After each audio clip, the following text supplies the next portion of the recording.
Hey, everybody. Welcome to another episode. I am Michael Petrow, and on the show this week, you've got me sitting down with makeup artist Kristy Greig. We get to talk to Kristy about how she found herself A, wanting to do makeup, B, leaving the world of death as a mortician and moving into the movie industry.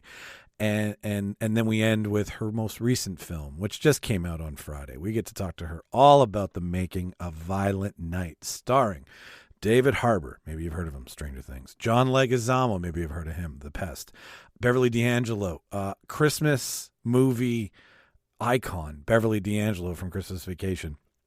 And a bunch of other really great actors that their names elude me right now. Alexis Louder is in this film as well, too. We love Alexis Louder here on the show from Cop Shop.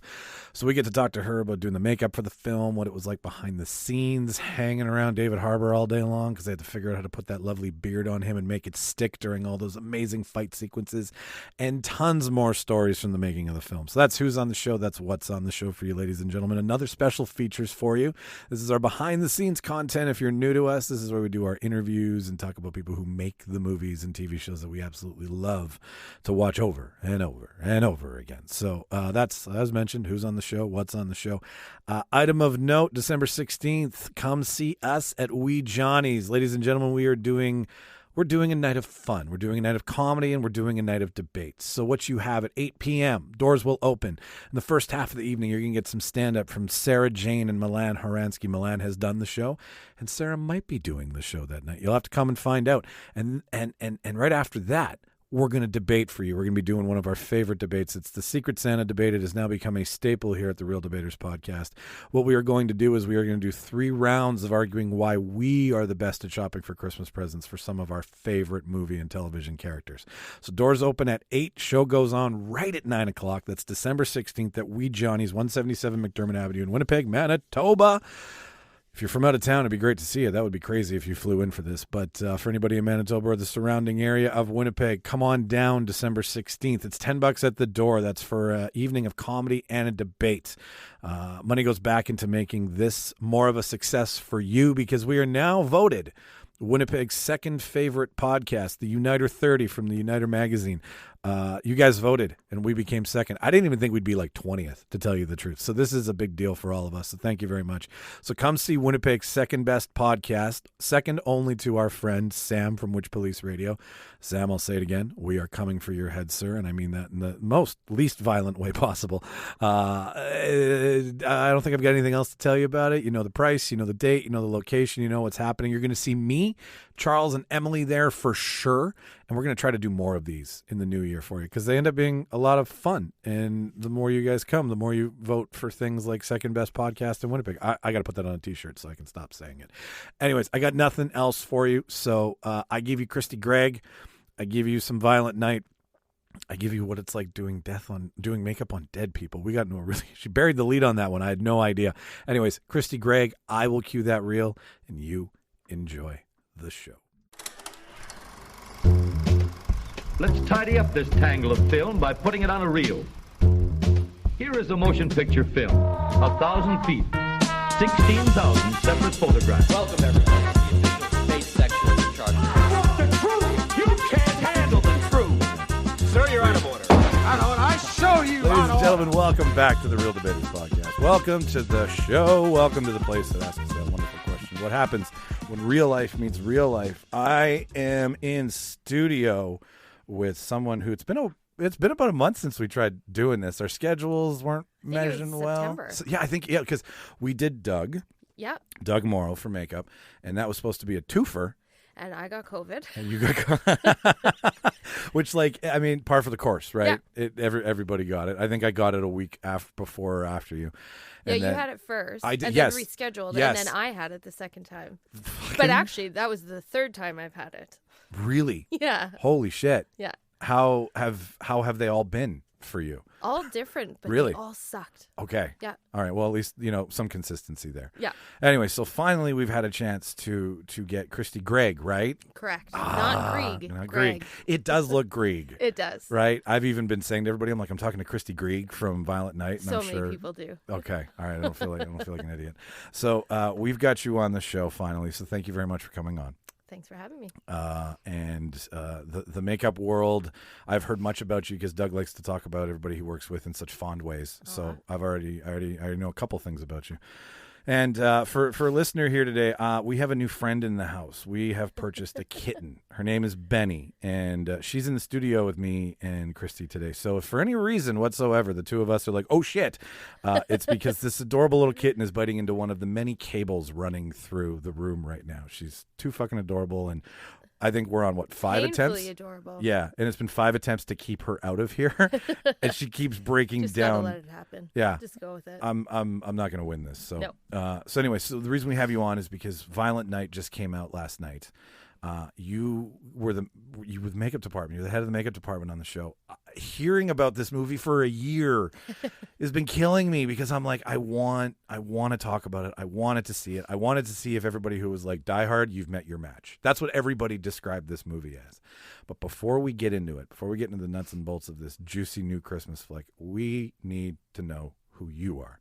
So let's start off simple, like we ask everybody. How did Kristy Greig get into film? What was going on in your life right before you were a makeup artist in the film industry? Well, I have always loved, not necessarily like beauty makeup, but since I was a kid, I was a junkie about watching horror movies. Oh. And growing up in the 80s when parents didn't really care what their kids did, it was not like it is today. I mean, my best friend and I growing up would go, our parents would give us $5 and we would go walk to the video store and rent a stack of VHS, like, sleepaway camp. Is this the 80s or the 50s? Prom night. $5 goes a long way at the video store. They were like, some of them are like, I don't know, 75 cents to rent, because none of them are really new, right? That's some true, of those yeah. like old classic horror movies. The Blob. Yeah, and we loved them, and we could watch, I don't know, I just loved it, and I don't even think I understood necessarily the makeup, but like the blood and the graphic parts never really bothered me. But my mom was an emergency room nurse for like 30 something years, so I think I was really desensitized to it because it was like a very common thing to, over the dinner table, everybody talk about their day, and my mom was like, oh my God, well, my day, and she'd say what she saw in what happened in the emergency room that day, and it never really. That's really interesting. It interesting. wasn't really weird. And I remember when I was in grade 9, this is probably like, I don't imagine they do this now for liability reasons, but take your kid to work day. I went to work. They still do it. They do? Yeah, they do. And I went to work with my mom in the emergency, and I mean, I just had to kind of, stand back and watch everything, but so they give you a gown and yeah, and you were I wore like a set of scrubs, and I had a lab coat on, and oh yeah, I saw some crazy you were playing stuff. make believe at such a young I age, saw lady. some crazy stuff. No kidding. Yeah, a man that I don't know, some sort of like a factory worker, and his hand got stuck in a machine, and it literally degloved him, like it peeled his skin completely off. And then another older gentleman. And this is grade 9, right? This is grade 9. I had mine in grade 9 too. 14, 15. Wow. And another man who had a big chunk of ice stuck in his snowblower, and he thought he could just quickly go free it with his hand. And it took his hand. Why? Why, sir? I know. And my mom was like, oh, she's fine. She's fine. And they're like, no, I really, like, the plastic surgeon's coming in. I'm like, I want to watch. And I watched his fingers all get amputated. And yeah. That's insane. So I thought I had it because my mom worked in hospitals too. Yeah. And I went to Misericordia and she got me into the morgue.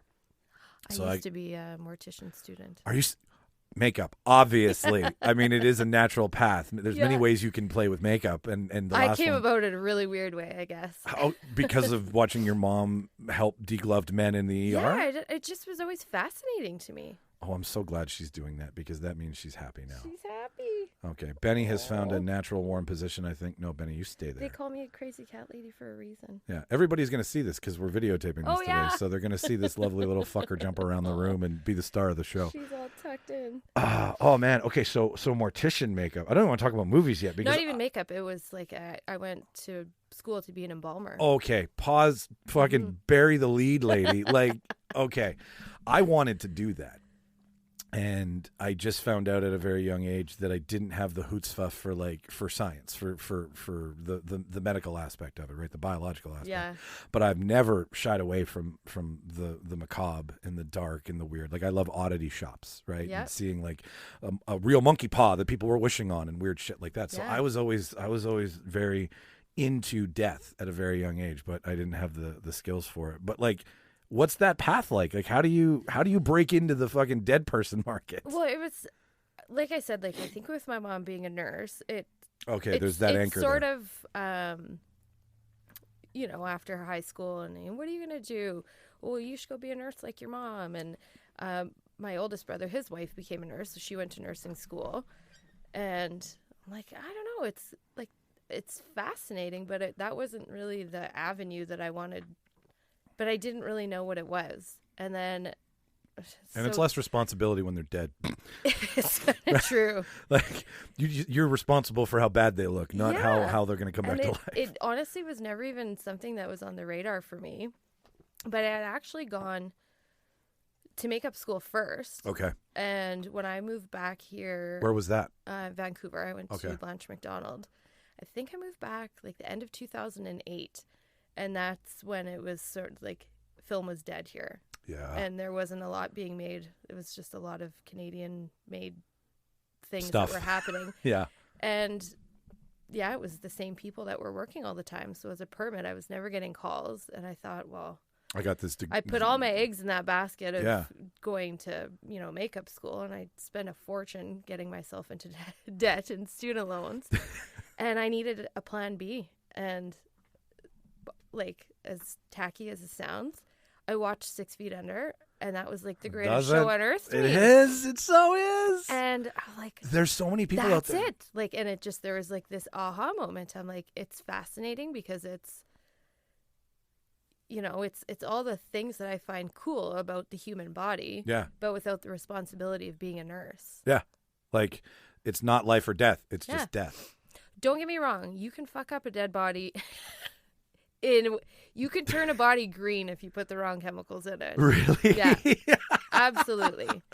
That's great. So okay, so you were inspired by a show, which I love. Yep. I love when the shit you make is what the shit we love is what inspires us to do the thing, right? Completely. And how powerful is that like literally is something as silly as watching a TV show can like kind of put you on a different path in life and being like, oh, that's so cool. And there's a lot of it that they kind of glorified in the way that, but it was HBO though, so not really, because it was very raw and, they didn't. The death felt very cold. Like the death scenes were not amped up. No, they were sad. They were depressing. And exactly. There was nothing. They didn't abuse the fact that they were making a show about dead people to make it like this, like, look at this over the top dead body. If there was a freak accident, that was part of the story. And I mean, the family themselves, there's nothing glamorous about that family. It was dysfunctional and it just felt real. Richard Jenkins is brilliant as the dead dad. That show, absolutely loved it. So then I thought, that's what I'm going to do. How much of what you did in the show, where is there a difference per se? Like, what do you say the show amped up, even though it's HBO? What were some of the things where you're like, oh, come on, that's not how we do things? I think it was just what you saw on the TV show was a lot more PG.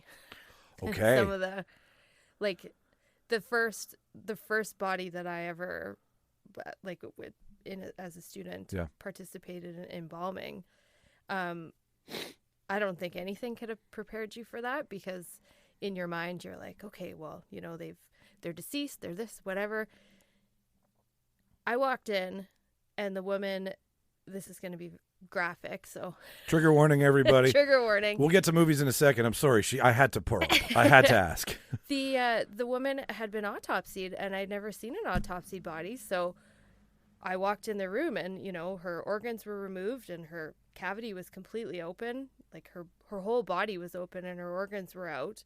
The back of her head was off, because they've cut in the skull to remove the brain, and I was like, okay. Oh, I never saw that on this show. Clutching your pearls. Oh, my Lanta.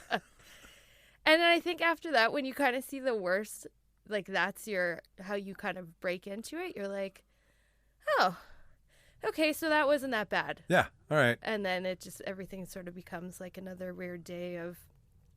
What am I going to see at the office today? I didn't stick with that as a profession because film picked up, and I kind of had to decide: do I want to carry on, or do I want to do this? And that job is, I mean, film is a long day, but death is when death calls, essentially, right? Like you got to jump when.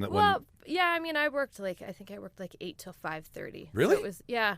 Okay, so that's not how they made it seem in the show. No. Everybody was like on call, running around, driving a limo at 3 in the morning. There are some people, Okay. but yeah, for me, when I was a student, that was my placement. So because you're in after school, then so then I got an internship. They can't working abuse you yet. Yeah, at a funeral home, Okay. and then when film kind of started to pick up a little, it was like, oh shit. Like What do now I do? I've gone to school and I've spent more money, and at that point my parents were like, you're insane. You are not going back. Like, it didn't work out, and it's the arts, right? It's hard. There's a lot of unknown to it. And it was a really hard decision to be like, well, this is a for sure. And, having a Monday to Friday job and, paying into a pension and doing all those Adult things. Yeah. And I'm like, no, I just couldn't do it. My heart pulled me in the other direction.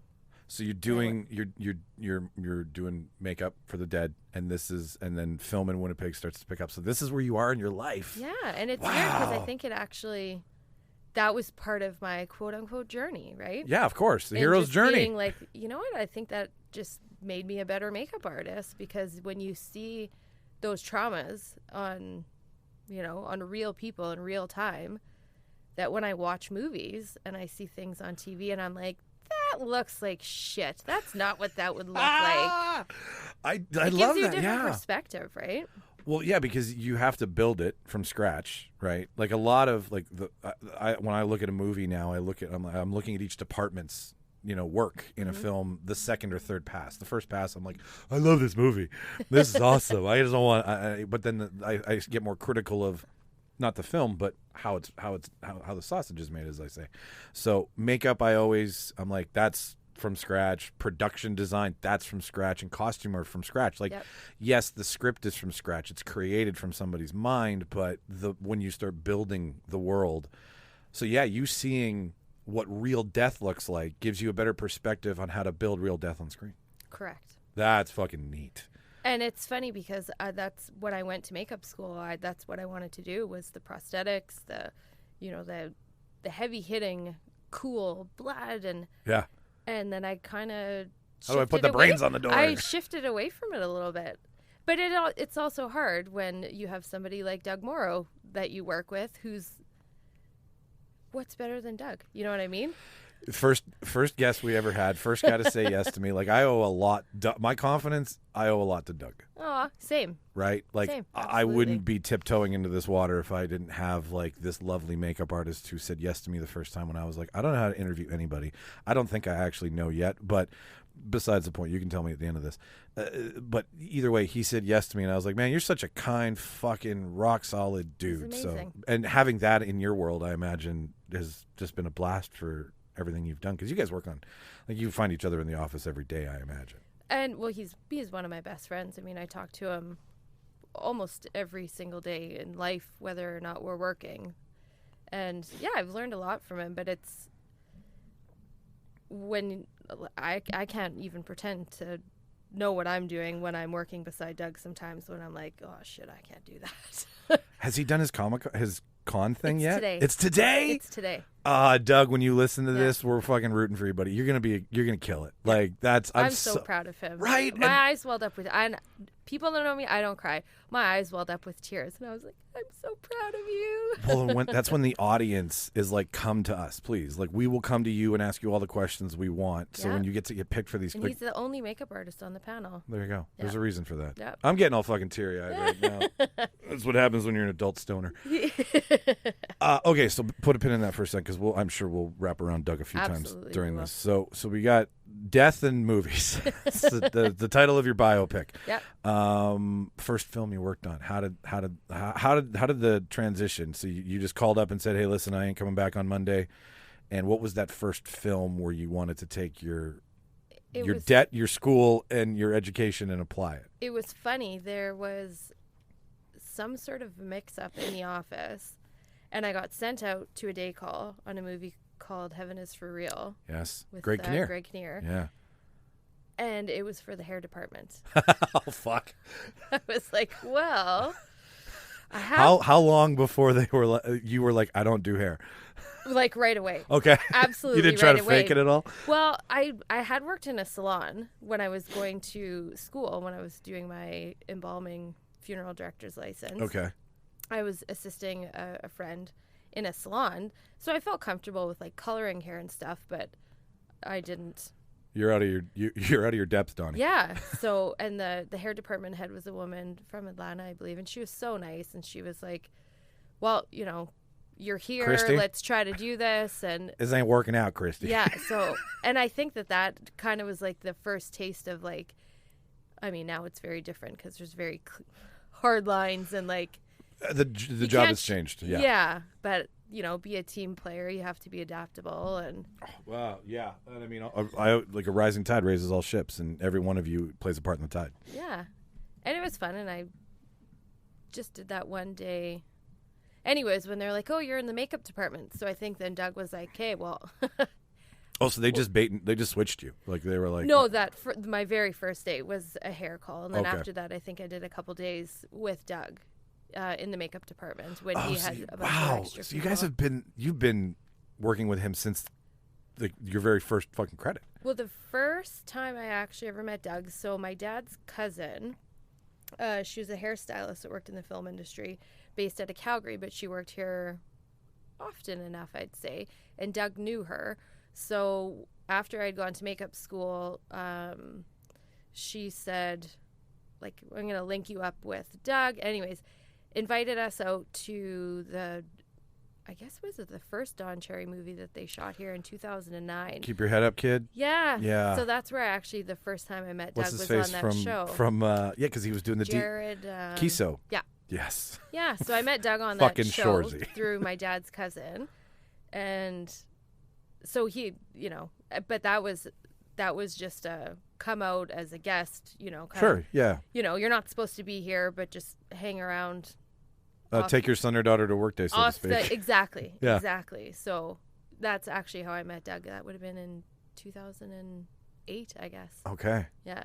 Okay. But then the first time we worked together was 2012. I think that might have been. And that was Heaven is for Real. Yeah. I never saw the movie, but I know it was shot here. Doesn't the child die and come back from the dead? Am I right about that? Yeah. Wow, And it's based on a true story, apparently. That's crazy. Yeah. Okay, so you're working on a film that's about coming back from the dead. Yep. Basically, your first film after working. Like, do you see the through line here? Now I do. I didn't before. Like, if you don't somehow fully come full circle back to doing at least one dead body before you pass away, I think it's a loss. That's true. It would be nice to dust off the old tools. Just kidding. I'm very happy in my current job.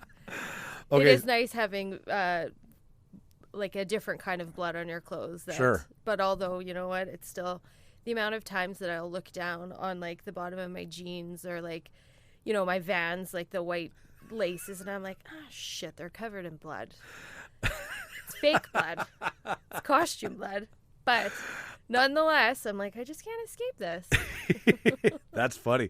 Like, most people come home from work and they're tired, their back hurts, and you're like, I need a new pair of shoelaces. Yeah. Like, they just always have blood on them. It's a job hazard. And that's why a Hallmark is nice every once in a while, because you're like, it's just nice to make people look pretty. You raise a good point there, and it's a question I wanted to ask you. There are, I don't know them off by heart, but from what I've seen, there's your gore makeup, right? Mm-hmm. Like you slashed across the face. What Doug did to Jimmy, actually, when we did one of the episodes, Doug did real makeup on Jimmy, and Jimmy was over the moon about it. Oh, awesome. Because he was like, this is from a real movie. Like, this is a replica. And he, like, wore it all day, went to stand-up comedy that way, like, convinced people his face was cut open. Like, really went and milked it. But there's your gore, and then there's your beauty, and then there's your stage. Like, there's all these different kinds. Someone who's got 52 credits to her name, what are some of your favorites versus, like, if you could go favorite to least favorite, what is something you like? Because, I mean, you said you love the horror and the gore, but I imagine that takes a lot of time and effort where you know, Yeah. beautifying somebody is also just as much a treat, I would imagine. It is. And honestly, I think to look back, I don't really, I would say that it's not so much the makeups, it's the actors. Okay. So some of the, like, one of the greatest movies I've ever worked on was a Hallmark movie with Bethany Joy Lenz from One Tree Hill. Okay, yeah, And yeah. Andrew Walker, who's like Mr. Hallmark. And it was just the most enjoyable experience. They're just like the nicest, kindest people that you could ever want to work with. And I mean, they're beautiful, so it makes your job very easy. But it's kind of nice when, like, you know, every day's Christmas and everything looks beautiful and there's Christmas trees and everybody's happy and it's fake snowing outside. And it's August. Exactly, it was. Right? Maybe beginning of September. I I remember wearing a T-shirt outside when it was fake snowing.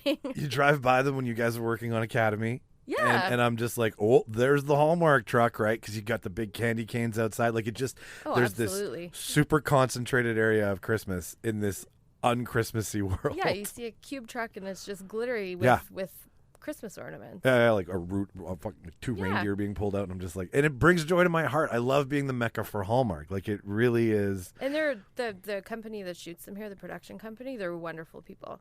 Oh, they're putting 12 out a year, They're doing a lot. right? Yeah, Like, we love our Christmas. It seems They're great to work for. They have a really awesome team there. Does the joy of the story infect the set and the crew? Like working on, I don't know, let's say like working on like Churchill's biopic, right? Like that's about World War II, and you know, so kind of drab. But a Christmas movie is there a little bit more, you know, pep in your step because it's Christmas? Absolutely, yeah. Because like, what do you have to be mad about, or what do you have to be in a pissy mood for when you come to work and it's Christmas and people are making cookies? It smells like cookies at work, like. And sometimes there's cute dogs that are in Christmas sweaters. Like, that's a good day at work. That is and that's the thing is that Nobody guys died. No, I didn't have to You know? chop somebody's head off Exactly. and do 5 takes of that. Exactly. Oh, that's So they're refreshing, and yeah, it's fun to make people look beautiful. yeah. No, I I imagine like do you have we don't need names, but like. Do some people take more work to make beautiful than others? And I mean that from the camera perspective, not from their personal looks. Like, are some, what is their perfect face? You know what? I think I've been very lucky in my career with working with Oh, that's such a good answer. people that are, yeah. And I mean, but it's, it doesn't always matter. The most beautiful person can step on a movie set and, you know, without makeup on and certain lighting, they won't look, you know, it changes how they look. That's the thing is the trick of the camera and the depth of the lens, like all of those things, I imagine. Like, Yeah. you see that meme online where they show somebody with a close-up all the way to a panoramic shot, and the depth of their face changes. Completely. So I imagine that's a constraint for you in your department where, like, you've got to consider the depth of where the camera is so that their makeup doesn't make them look stupid, right? Well, and it's hard because, I mean, the majority of our work is done before sometimes people are even at work, right? Yeah. By the time all the cast is done through hair and makeup costumes, that's when the crew is ready. So they only ever see them looking, Fantabulous. you know, a certain kind of way. Yeah, So yeah. sometimes I enjoy it when they're like, you know what, we're going to take them for blocking first. And then it's like, oh, okay, you can see that they don't come in looking like this every day. And then you can actually maybe appreciate some of the work that gets done behind the scenes when you see that. And I mean, and I, that's not in like, I'm not saying that every woman or man needs to wear makeup, but not everybody wakes up Looking like a 10. looking like a 10. Looking like us. Yeah, exactly. Right? Yeah. Exactly. So How's- it is nice that the odd time then when people are like, oh, wow. Okay. I see what they're doing in that I trailer. see what they do, because sometimes I feel like they think that we just sit around eating bonbons and, you know, drinking coffee and painting our nails and Yeah, right. It's only skin deep. exactly. When really like the like I mean the makeup department has got such a history. Like the romance in the makeup department with the Lon Chaneys and the Rick Bakers and just how it's just changed over the years. I mean, cameras changing, yes. it makes everything look prettier. But like how you morph a thing, I don't think there's more history or story in any other department than the makeup department. Like I told Doug this. I saw the Universal Studios makeup museum that they have there, and they have Lon Chaney's original kit. Really? And like stuff from Baker's shop, right? Wow. With like the original Wolfman and all this stuff. Like so many things are and I'm like, okay, great. Yes, the first motion camera did this, and now it's doing this, but there's nothing really in between. Mm-hmm. Did the romance of the makeup department draw you into it, or was it really the gore? Like what's the driving force for you? At first, I don't think I had a hot clue. Like, it was just, I think I was maybe 25 at the time and was working a government job that I'm like, this sucks. Yeah, they do. The paycheck was fine. Yeah. And, paying into a pension and being able to retire early because I started at 18 or whatever. There was no creativity there. I just knew that I needed to do a job where I could use more than part of my brain. Fair enough. And I think that's probably the most amazing thing about my job is that very rarely do you have the same day twice. Yeah. It's constantly changing. And I mean, after that first day on set, I was like, wow, okay, this is it.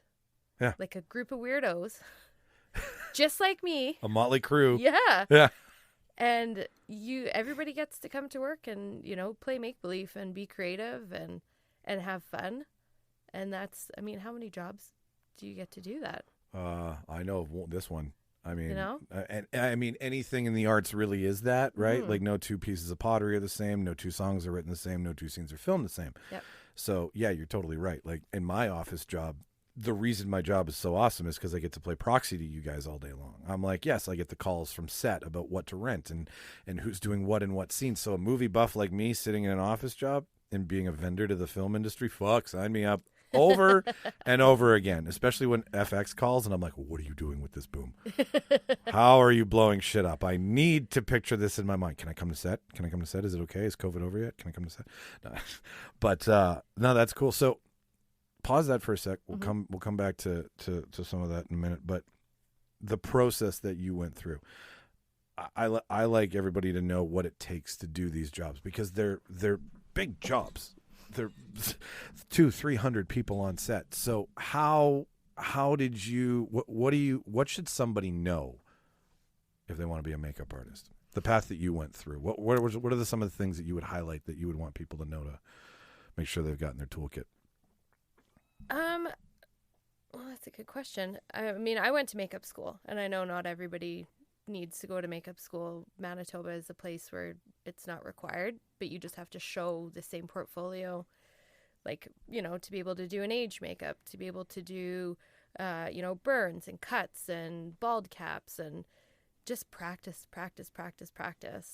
So the school you went to was specific in Yeah. film makeup. Yeah. So Okay. it was a year long, and it was the Master Makeup Artistry, I think it was called. At Blanche. Blanche McDonald. So you do everything from... Is Blanche a famous makeup artist? I'm sorry, I'm ignorant. No, actually, you know what? I have no idea who she is. Oh, Come to think of okay. it. That's a good Not one of those question. schools. Okay. Yeah, and she could be, and maybe I'm being ignorant. but- Classy name. Like, yeah, Blanche McDonald. It sounds like an academy for young ladies training to... It sounds like what know? Blanche from the Golden Girls did before she was, living with 4 other ladies in a retirement community. That's true. The Blanche McDonald School of Movie Makeup. Yeah. There you go. Yeah. So I gave it some lore. I learned a lot. I loved school, but I think it's challenging. I think there was about 13 of us that started, Okay. and It's a only small, intimate 6 group. of us Really? finished through the program. It's like all the way Navy through. SEALs. It's like a 50% They were dropout dropping rate. like flies. Ringing the fucking bell, walking off. Oh my God. Yeah, it's Okay, so what was so hard? Like, what was so hard for you, and what was so hard for them? You think?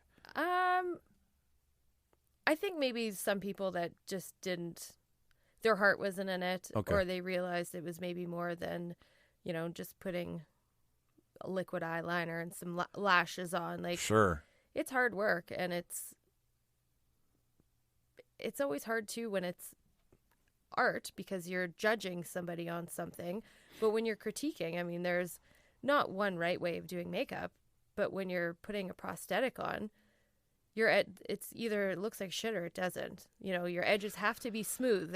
You want to sell it. It's very binary. It's got to look good, right? Yeah. And so some people maybe had different strengths than others. So yeah, it was. What were like? I was in the military for a red hot minute, and I was a good crack shot. I could shoot, Really? surprisingly, because I have glasses. I don't know why my aim is so good. What was one of your crack shot skills in makeup school? Like when they walked by and, you know, like I Art School Confidential. I don't know if you've ever seen that movie where like, No. so it's an art school. It's like a lampoon of art school. So they just make fun of, you know, artists and painters and sculptors. John Malkovich is in it. Okay. It's just it's a dramedy. Kind of, it's very Little Miss Sunshine, but for Okay. art school. But anyways, there's scenes where like Malkovich is like, I was the first to do triangles, like dumb shit like that, right? Like no one was doing triangles before me. So in makeup school, like would the teacher come by and they would be like, Kristy, well done on your severed head. Like, was there something that you really? I loved character, and I still do love character makeups. Okay, define for the listener. So if somebody like, I'm trying to think of a movie that's been out. Well, I mean, like David Harbour. And Okay, go. Yeah. in Violet Night, like that's a character, like trying to. Oh, that's a character. Yeah, was it ever? I mean, that was a whole different beast in itself because Him or the beard? just the whole thing, and having, you know, an actor that was very adamant for how he wanted something to look, and then having, you know, your creative producers that, you know, and they're so, I mean, it's 87 North, like they've got a resume that I've they seen know every. what they're doing, right? I've seen every movie 10 times. I just like Bullet Train's the only one I haven't seen because it's just fresh out. I So haven't seen it yet oh, either. you'll love it. Yeah, It's fucking Violet Night, but just on a train. I haven't seen it. Yeah, and then, you know, the director that has his thoughts about how he wants to see something. And Tommy then Marcola, right?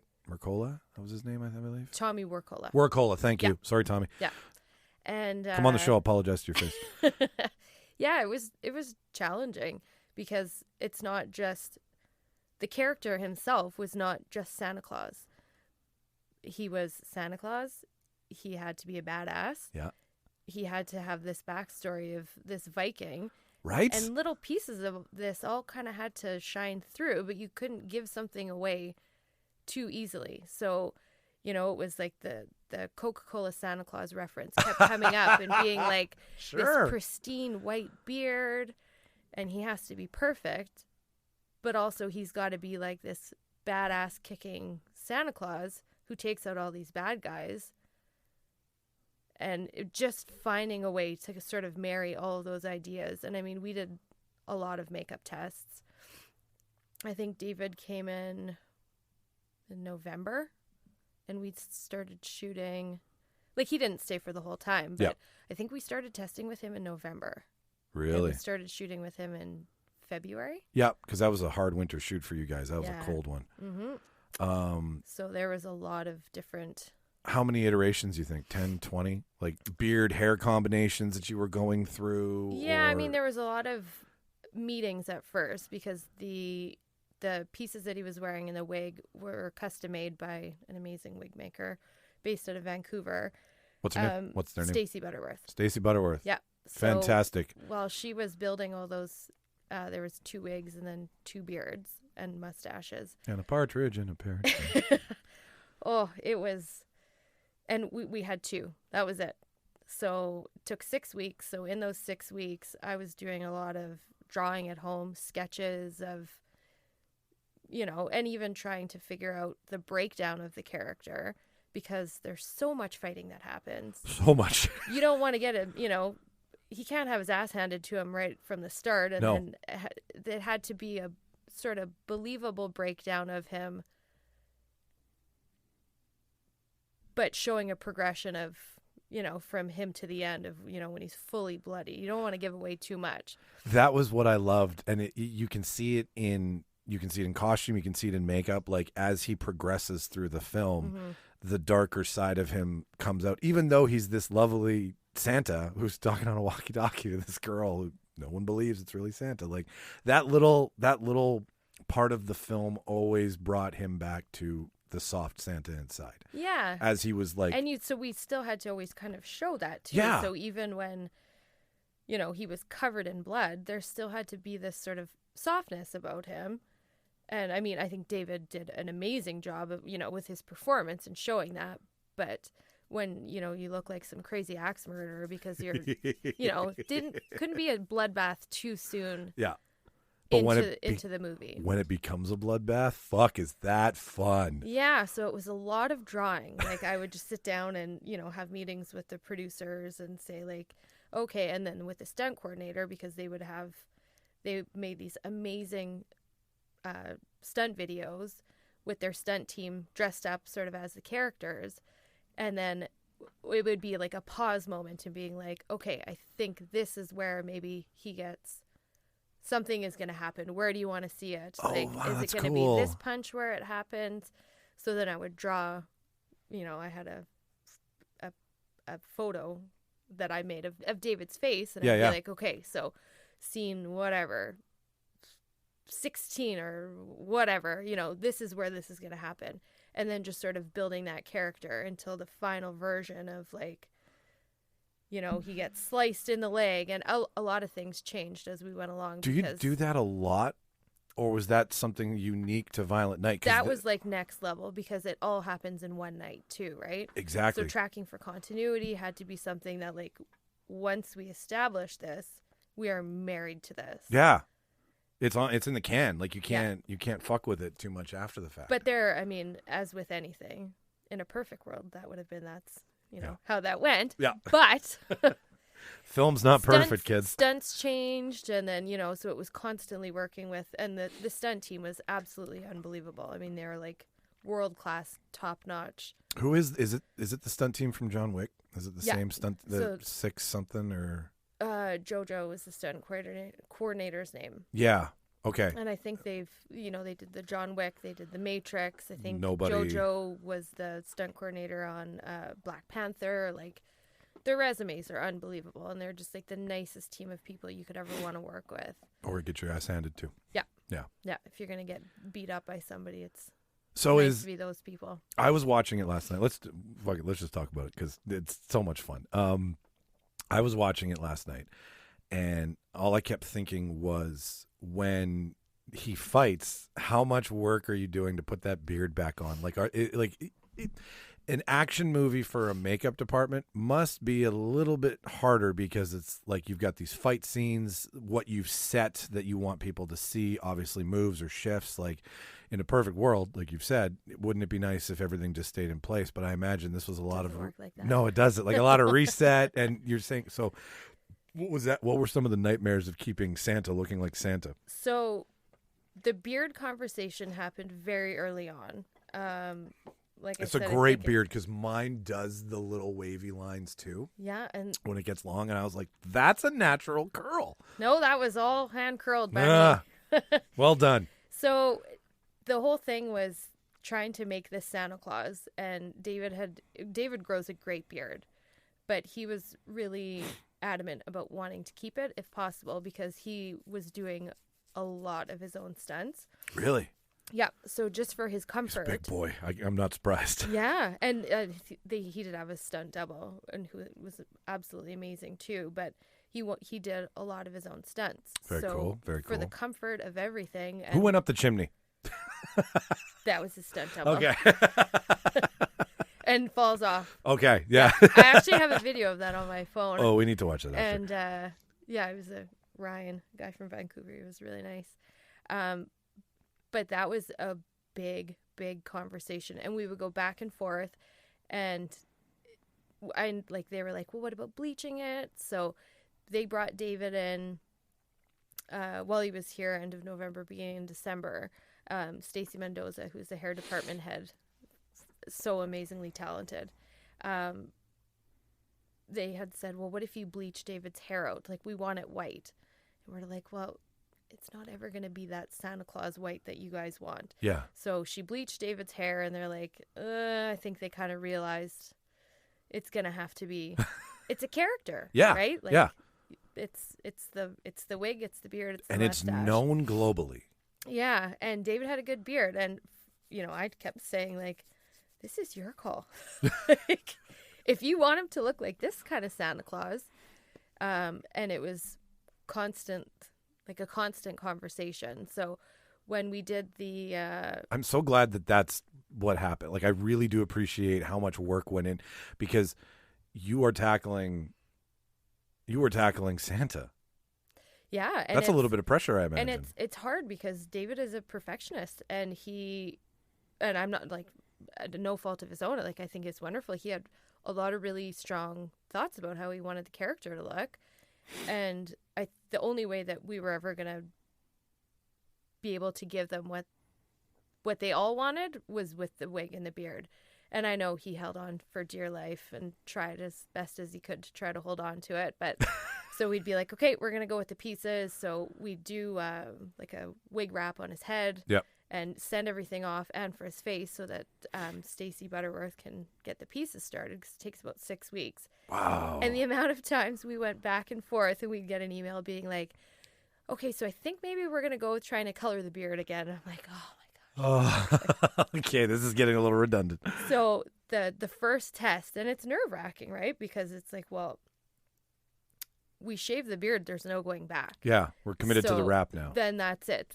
Then we're using the pieces. And there was what if you try to keep his mustache, and can you keep the mustache and then just kind of lay hair? And I'm like, well, we can do all those things, but it's not going to look the way that you want, because I'll never be able to color the mustache to match the beard perfectly.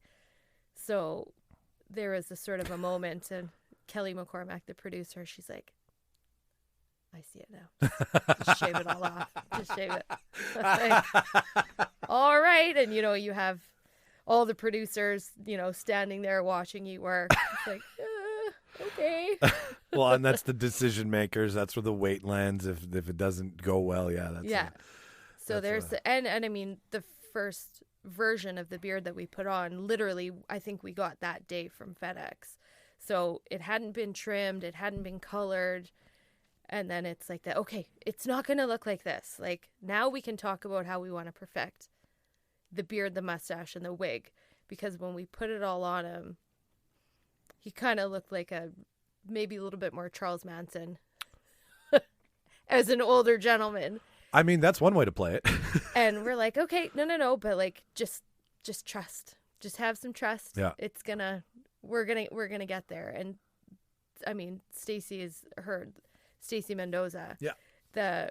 Even just trying to find the right color to color, because everything was sort of like a blonde white. Yeah, it's that fucked up blondissima look that I used to get when I tried to dye my own hair blonde and be like Nick Lachey in some sort of iteration of a Backstreet Boy. Yeah, no, I did that. Go on. Yeah, and it's and she just did it the one time, and she just nailed it. Saw the color, and we were like, oh, yes. Oh, you guys all. Yes, Stacey. And like that, whoever did the DeLuca. Laura DeLuca. Laura DeLuca, like the underneath the Santa costume was this Viking style, like. The vest that you see just a little peek right? At, so yeah. It's like gives you a little, what's Santa wearing under there? But it's all to be revealed in time, right? You get to do a second character makeup, because you get to do Viking as much as you get to do Santa, right? Yeah. So that like when you got the script for this, was it something that immediately attracted you to it because of that kind of switch? Spoiler alert, everybody. Santa is real. He's of Viking descent. And they give him like a Viking Saint Nick like name too. I was like, this is all so good. Now, but but he says it in like 5 different languages. Whenever like just the catchphrases alone. Like what really pulled you in after reading the script that you were like, I need to do this film? I laughed my ass off when I read it, and it all kind of happened pretty quick. It was funny how the show even kind of came about, because I was working on a different show, a movie called Champions. Yes. And when that's Farley brothers, right? Yeah, Fairley. Fairley. Yeah, but it was just Bobby. It wasn't Bobby and Peter. So it wasn't something about Mary again, is what we're saying. But Woody Harrelson starred in that, right? Yeah, in Champions? Yes. Yeah. So we were can't wait for working that. on that show, and the executive producer from Violent Night was old good friends with Bobby Farrelly, so he came to set to visit, and I didn't work on nobody, so I didn't have any sort of, I didn't know who he was. Yeah, sure. But Stacy, my partner, she had worked on it, and he said, "Oh, okay, so Stacy's doing our show. Should I hire you?" And I'm like, Yes.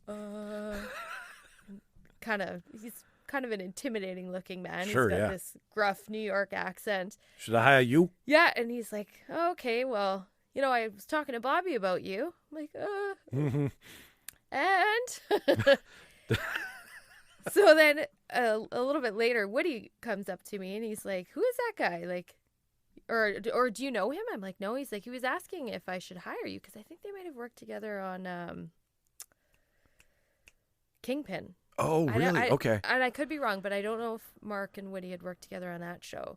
And he's like, he asked if I should hire you. I'm like, oh God, this is so intimidating. Like, you don't ask me that question. And then he says, "Oh, so I hear you know Micheal Monaghan."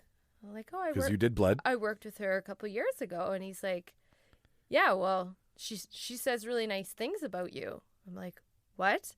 So he really vetted me. He did his homework. No kidding. And he said, she, thank God, gave you a really beautiful, glowing recommendation, and you got the job.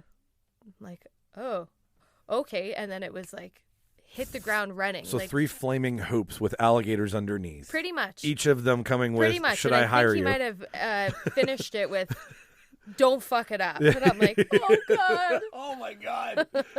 That's such classic Hollywood shit. I love it, right? Yeah, You love it, so- but like you hate it at the same time. Yeah. And I was like, oh, I feel like a little bit of pressure. No kidding. And it just like literally right from we were doing 6-day weeks on Champions.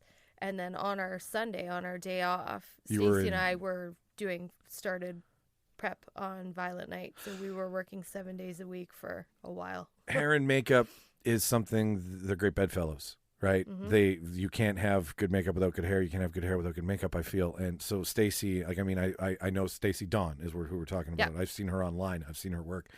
Stacy, you're more than welcome. We should have had her here today. I didn't even think of that. Fuck. I'm still learning. Another time. Yeah, another time. We'll get all 3 of you here. Yeah. Yeah, we'll do a super panel. But do you guys that's the department you talk with the most, I would imagine, out of your daily life on set? Absolutely. Okay. And again, Stacey's she's my left side of my heart. Oh, wow. Yeah. That's a lovely set of words. Yeah. I don't have enough nice things to say about her. Whose idea was it to give the samurai ponytail to him at the end? Because I thought that was fucking The man bun. The man bun. So there's a funny story, and I don't want to speak on Stacey's part here, but it was, I think it was Kelly McCormack's idea, and it was kind of like, "You want to put him in a fucking man bun? Yeah, Santa you do. Claus? What?" And how she made that look so perfect and effortless, and because I'm like, Santa's gonna look like a hipster. He does. How does Santa look like it? And it was like literally watching magic, and she was like, okay, because he already had the wig on. Yeah. And it was like he finds something, and she's like, well, how about like a nail? Something that would be on the ground in the Something to put through the bun. in the barn. Yeah. And it was like watching Edward Scissorhands. She's like, pulls his hair up, and all of a sudden starts pulling pieces out because to make it look like like undone, the shovel. Yeah, right? yeah. And she's, the scissors are flying everywhere, and she's snipping Edward all these. Scissorhands is perfect. Yeah, and then all of a sudden it was like, holy shit, that looks good. Yeah, it does.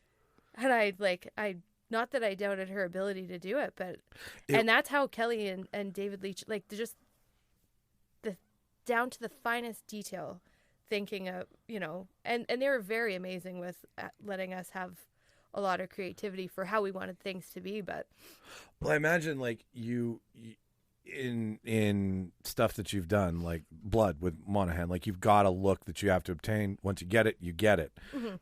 And that look has been done. There's variations on the play. I don't think there's a lot of stuff that you could look to besides the Coca-Cola Santa so that you had, I would imagine this would have given you a lot of creativity to be like, okay, this is our Santa, and this is the Santa that's never done this before. Yep. So we need everybody's input as opposed to, this is the Santa we want. Okay, listen, no more conversation. Like that must have been a little bit, another level of awesomeness to the film, so to speak. And it's, again, you kind of have to sell it as a little bit of everything. So showing a little bit of a decline, but not shooting yourself in the foot because you're not, you don't shoot a movie in order. So you got to go from pristine Santa at the beginning to undone, quick cleanup. Oh, by the way, we're going to go back to scene 12 where he doesn't have a drop of blood on him, but, we don't have time to fully remove all the pieces, wash them, reset them.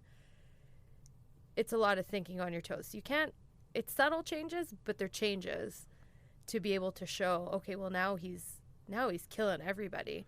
You don't want him to look too Coca-Cola Santa Claus, right? Because he's got to look kind of badass. Exactly. That was my, like, when I heard Die Hard, You've Met Your Match from a couple of you guys who told me about it, and I was like, I can't wait for this. And like everything that comes through Winnipeg, I watch. Bad, good, indifferent. I don't care. I'm not a high. I pretend to be highbrow, but I'm really not. It's all an illusion.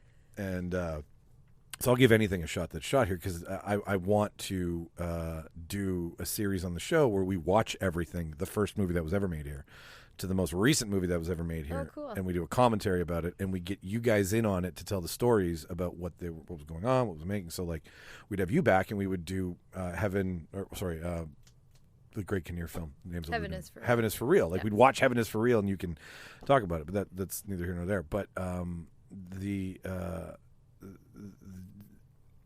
you'd said to me that you barely go see movies because you work so much, and that makes perfect sense. Like, you make the thing that we all love, and after a while, does the love of it fade away to go see it? Or when you watched this last night, did it, like, do you save it, I guess is what I'm saying, so that you don't spend it on every film so it does go away? Or yeah, I think for me, it's like by the time we're done, I feel like I've seen the movie 100 times. Oh, so that is essentially it, because you've seen it built. So I know how this is gonna. I know the ending. Okay, now watching it last night, what was that like watching your work? Because there's something that's interesting that I want to point out here, listeners, that this is, I believe, your first head department credit, right?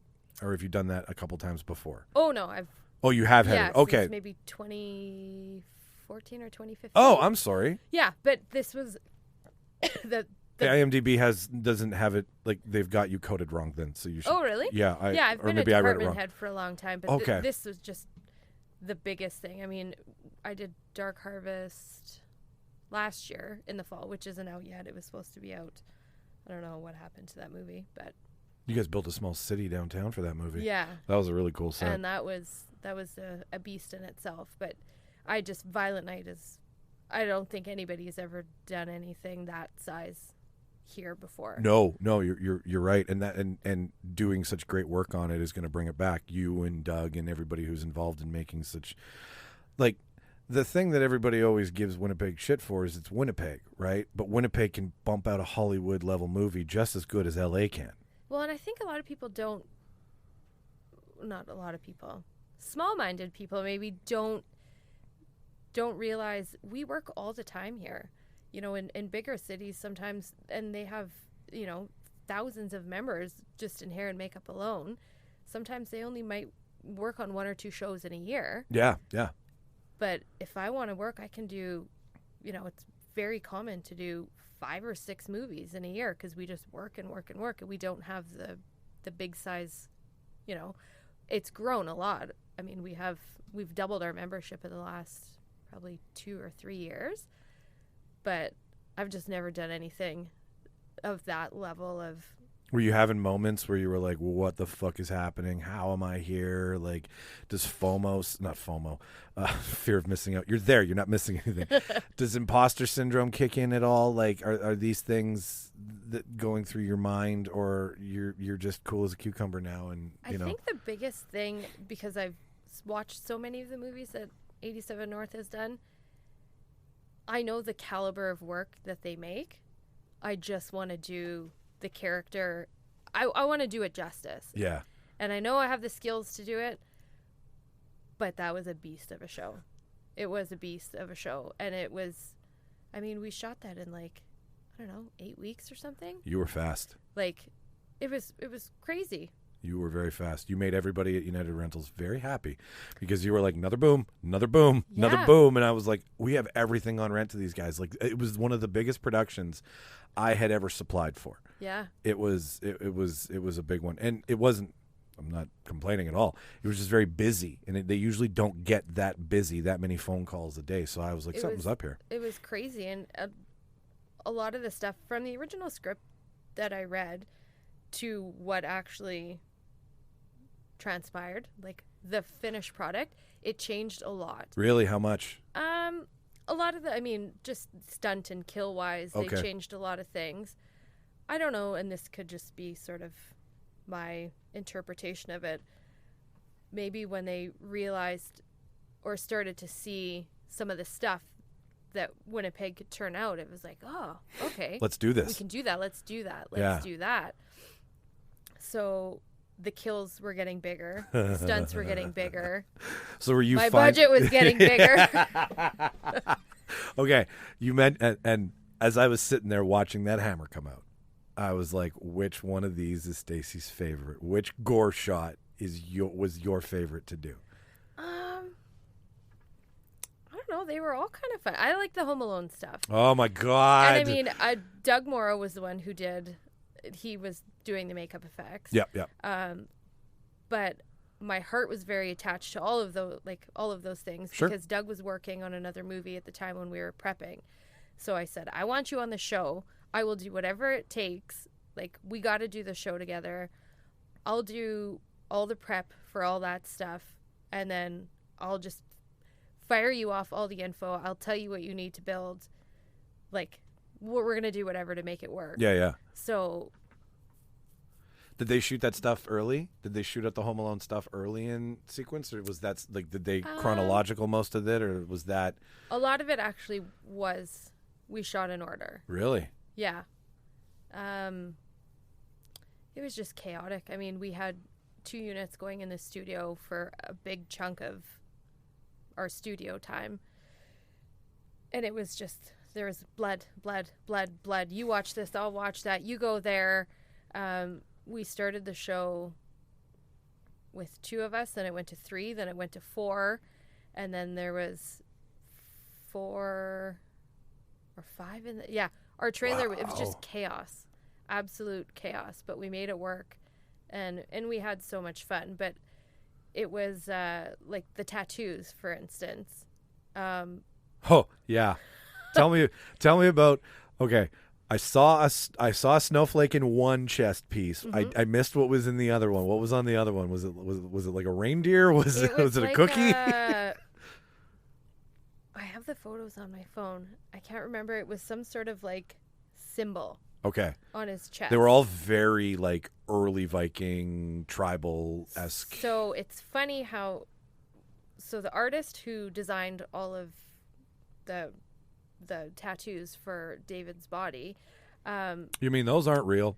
they're not real, unfortunately. They were the bane of my existence for Okay, talk about for it. many months. So in the original script, Santa gets sliced or something in the arm, and he's supposed to just sort of peel off his jacket to expose the upper half of like his left arm or something, and he stitches it up. Oh, I see how they changed it. Something changed. I don't know if it, stunts were like, well, he's going to maybe get cut here. And anyways, it ended up changing. So it was supposed to just be one sort of like a sneak peek of, oh, why does Santa have tattoos and some scars? The man that actually designed them, when I was working on Run with Doug, Sarah Paulson had actually brought her own makeup and hair team from American Horror Story. She's been working with them for years. I've heard that. Yeah, that's her. Yeah. Micheal Siglia and Erin Kruger-McCash. Those are and they were that's a team. Oh, powerhouse women. But like you couldn't ask to work with nicer women. Super lovely, super talented. And I didn't get to work with them that much because for the majority of that movie, it was Sarah and Kira, like the Daughter. the two of them, right? Yeah. So Doug would be there with Kira. So I only ever came in if there was heavier, you know, it was Some heavy lifting was maybe required. 3 weeks of work on the whole show. Okay. But Aaron's husband, Mike, came to visit while we were shooting. And, you know, we sat and had lunch one day. I think it might have been Aaron's birthday. And super nice gentleman. He's a makeup artist as well. They're based in LA. And, I mean, if you look him up, his resume is insane.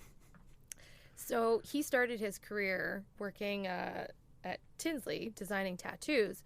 So when I was chatting with Doug about the Santa tattoos, he said, well, you remember Mike. Why don't you reach out to Mike and see? You know, maybe he would do it. I'm like, oh, my God.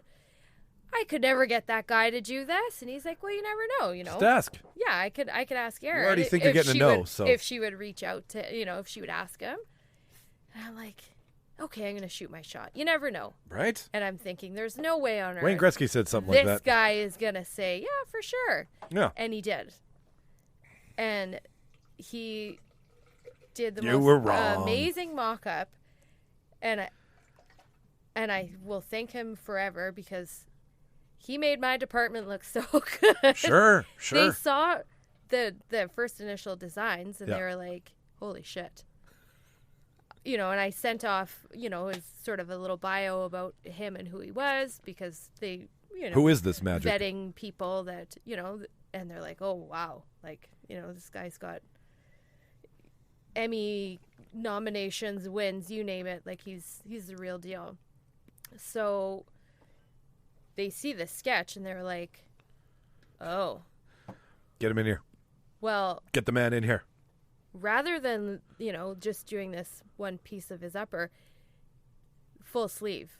And if we're going to do that, let's do 2 full sleeves. And then we'll build it on his chest, back. And I'm like, oh, okay. Fuck. So.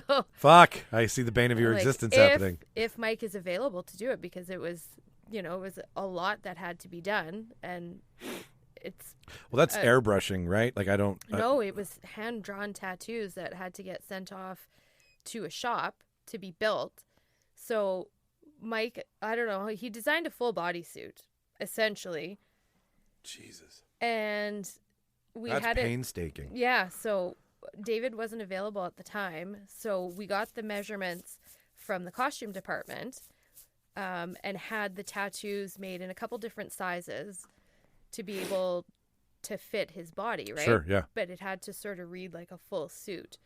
So we had one day to do a test because David worked every day. So I think he was wrapping early and I'm like, okay, well, we need about 5 hours for Doug and I to do this because he also had these scars all over him too. So we do it and we're putting them on and I'm like, nothing is lining up.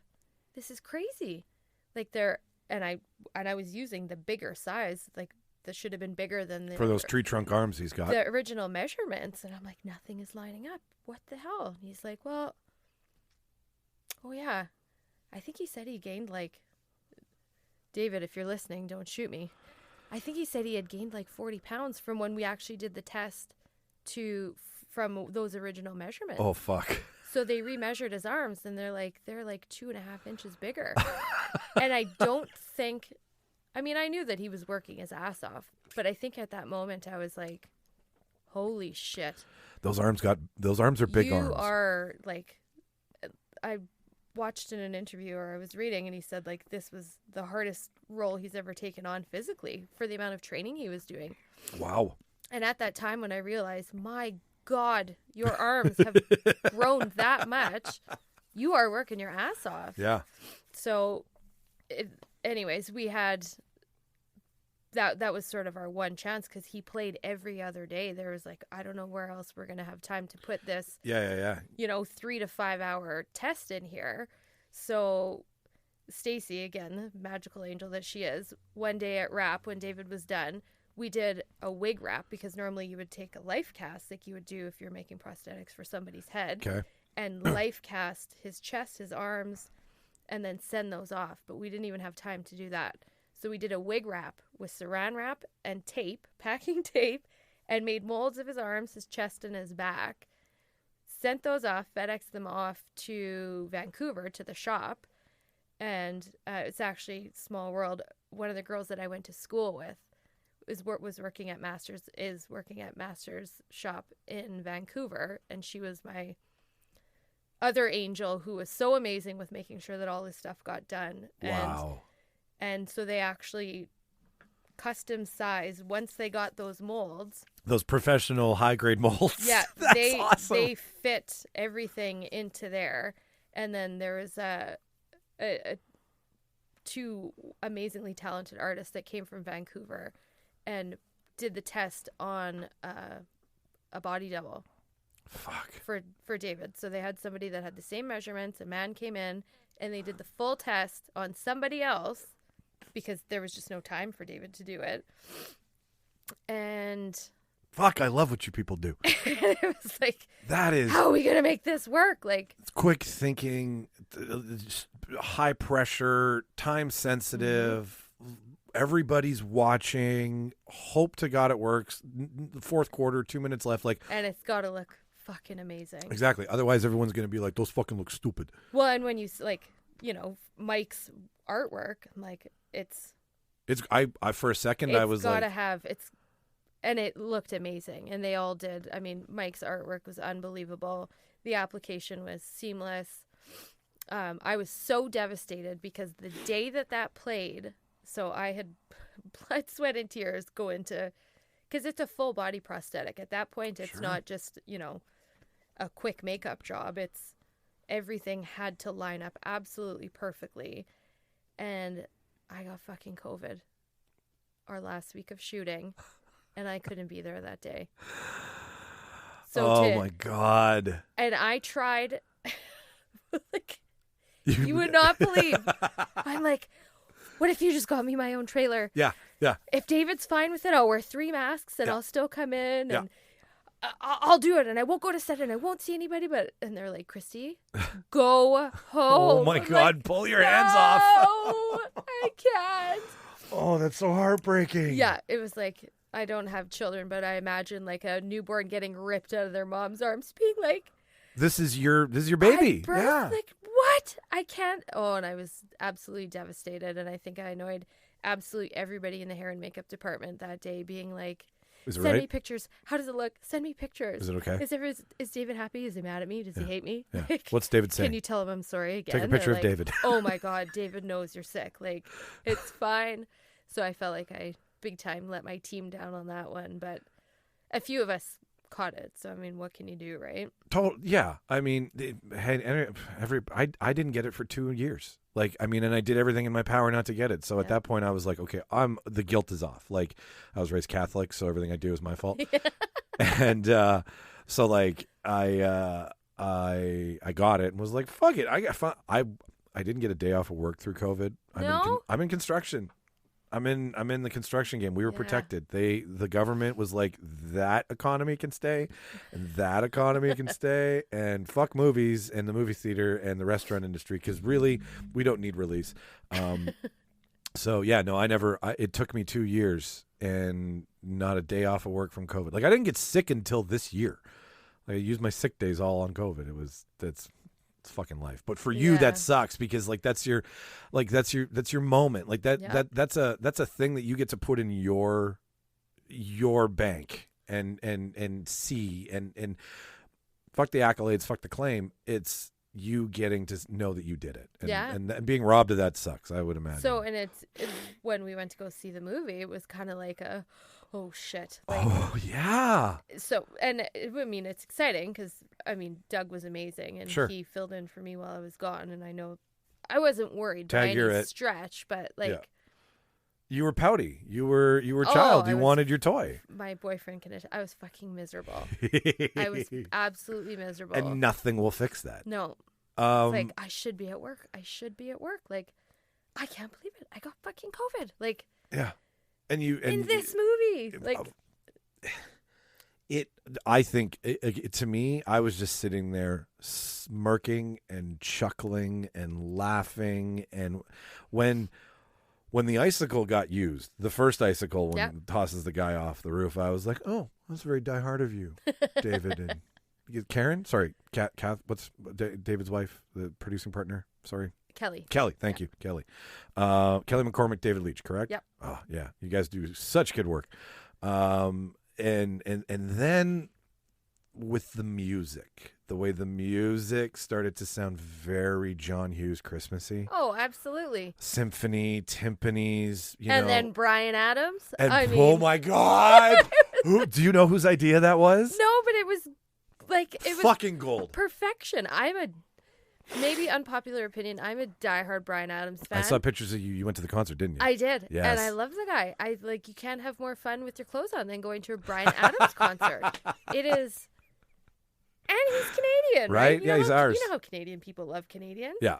He's amazing. No, so, and probably the only Bryan Adams song I've never heard live. Like, why would he ever sing a Christmas song? Exactly. Like, unless he's doing some sort of Christmas carol kind of thing, Yeah. which I've never seen him do. I mean, you've got Robin Hood, Prince of Thieves. Yep. You've got Three Musketeers, right, with him and Yeah. Sting, Yes. right? And then you've got Violent Night. Like three of the best Bryan Adams song moments. So good. Oh my God. Yeah, And then, it was my boyfriend that was like, because he's a very big movie buff, like far greater What's than his I name? am. His name is Chris. Okay, Chris. Hello, Chris. So, Come prove it on the show. We're more than happy to have you on. oh, he just schools me. He says all the time, it's not even fair. Like, you don't know anything about anything when it comes to movies. Shauna and me have, like, I went last night by myself. Did you? Everybody was busy or had shit, and I'm like, that's fine. It's December. I said, I'm going either way because I want to see it and I need to see it. And I was like, Shauna, I got it. She's like, I'm going to stay home and drink wine and watch Unsolved Mysteries. And I was like, That's the best night ever. I can't complain. I would be doing that if I didn't go to the movie. But I was getting shushed by Chris. He was like, shh. Because one of the girls in the hair department, Jill, was sitting beside me, and we're like, oh, God, remember that day? Like, when you watch a movie. You were having nostalgic moments. Yeah, for sure. So, and then after, and I'm like, that's so unexpected. Like, that's Chris, so I hear weird. you. It was a Bryan Adams. And he's like, it's so Deadpool. It's so Deadpool. And then I didn't even, like, oh, you're right. That is so Deadpool.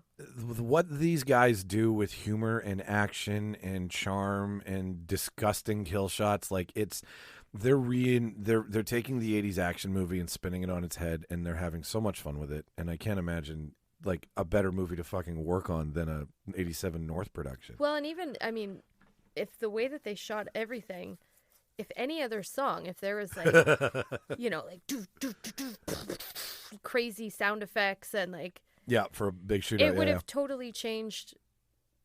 It would have changed the whole barn sequence. Everything about it would have been different.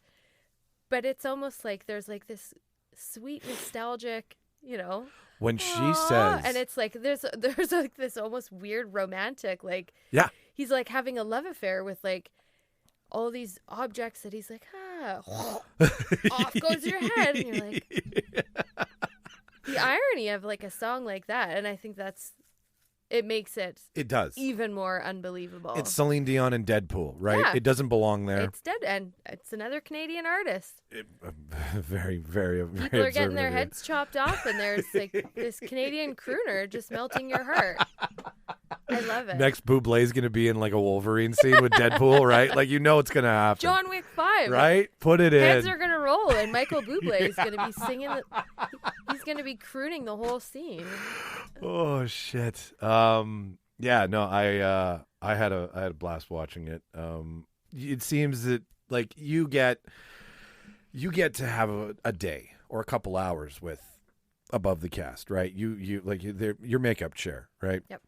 So, like, I have to ask, like, is he as big and cuddly and sweet? I mean, I'm sure he is, but what is David Harbour 2 feet from you compared to David Harbour Stranger Things or David Harbour Black Mass? Like, what's his process? How's he killing it?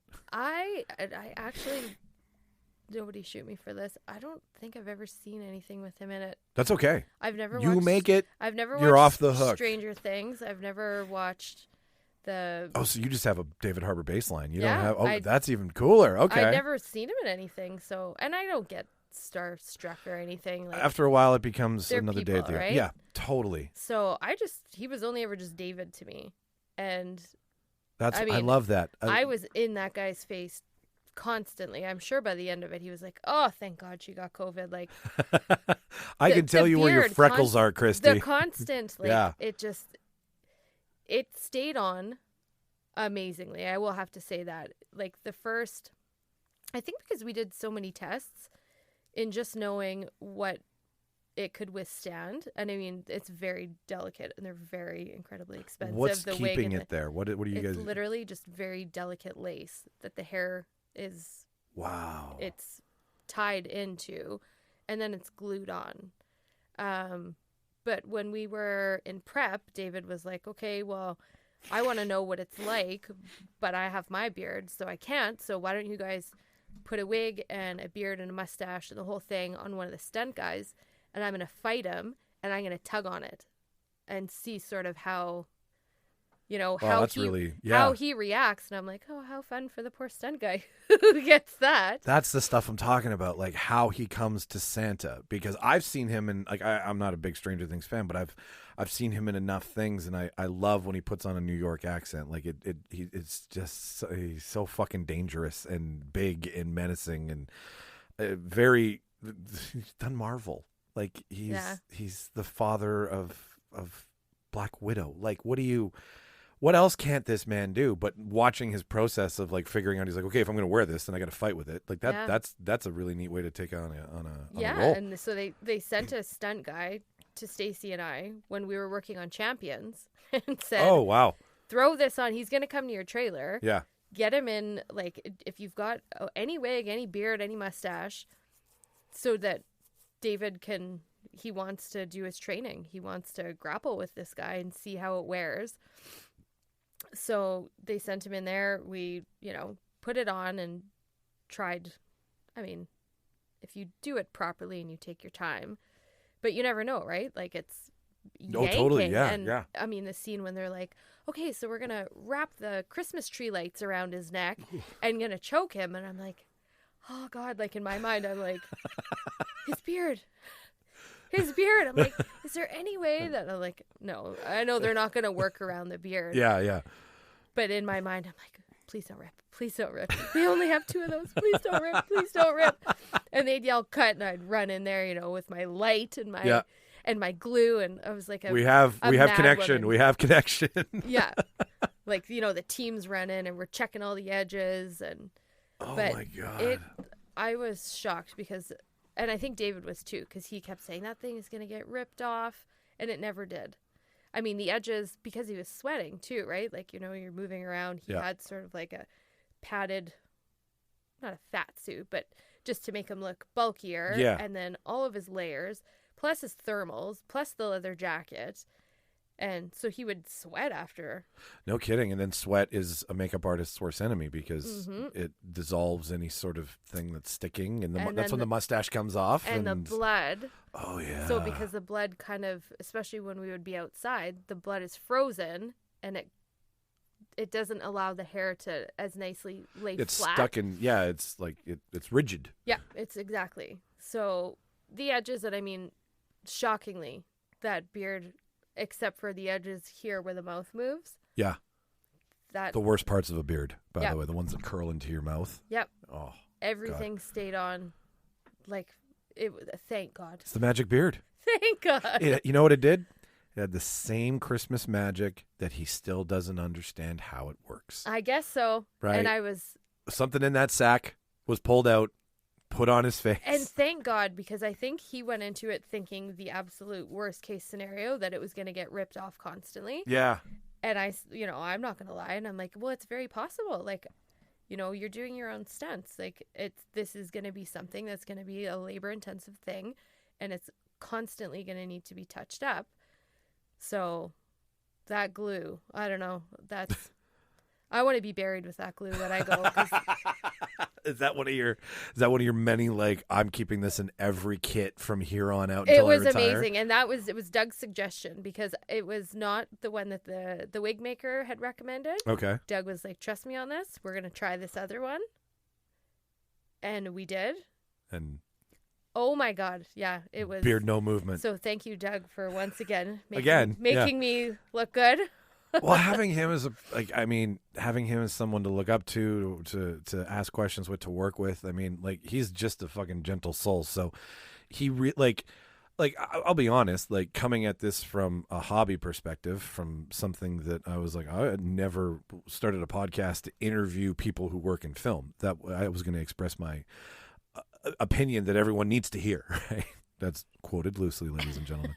So, like, when I came to him, I'd always had this preconceived notion of, like, film people are, like, they're mean, right? It's film, right? And that's the old way of thinking. And when I met him, I was like, oh my God, you're such a fucking sweetheart. So having that constant wingman, so to speak, support, absolutely, whatever you want to call it. Well, and it's, I mean, when you look at what he's done, and every once in a while, we'll talk about something, and he's like, oh yeah, back in the, I worked with this person once on this show, and I'm like, what?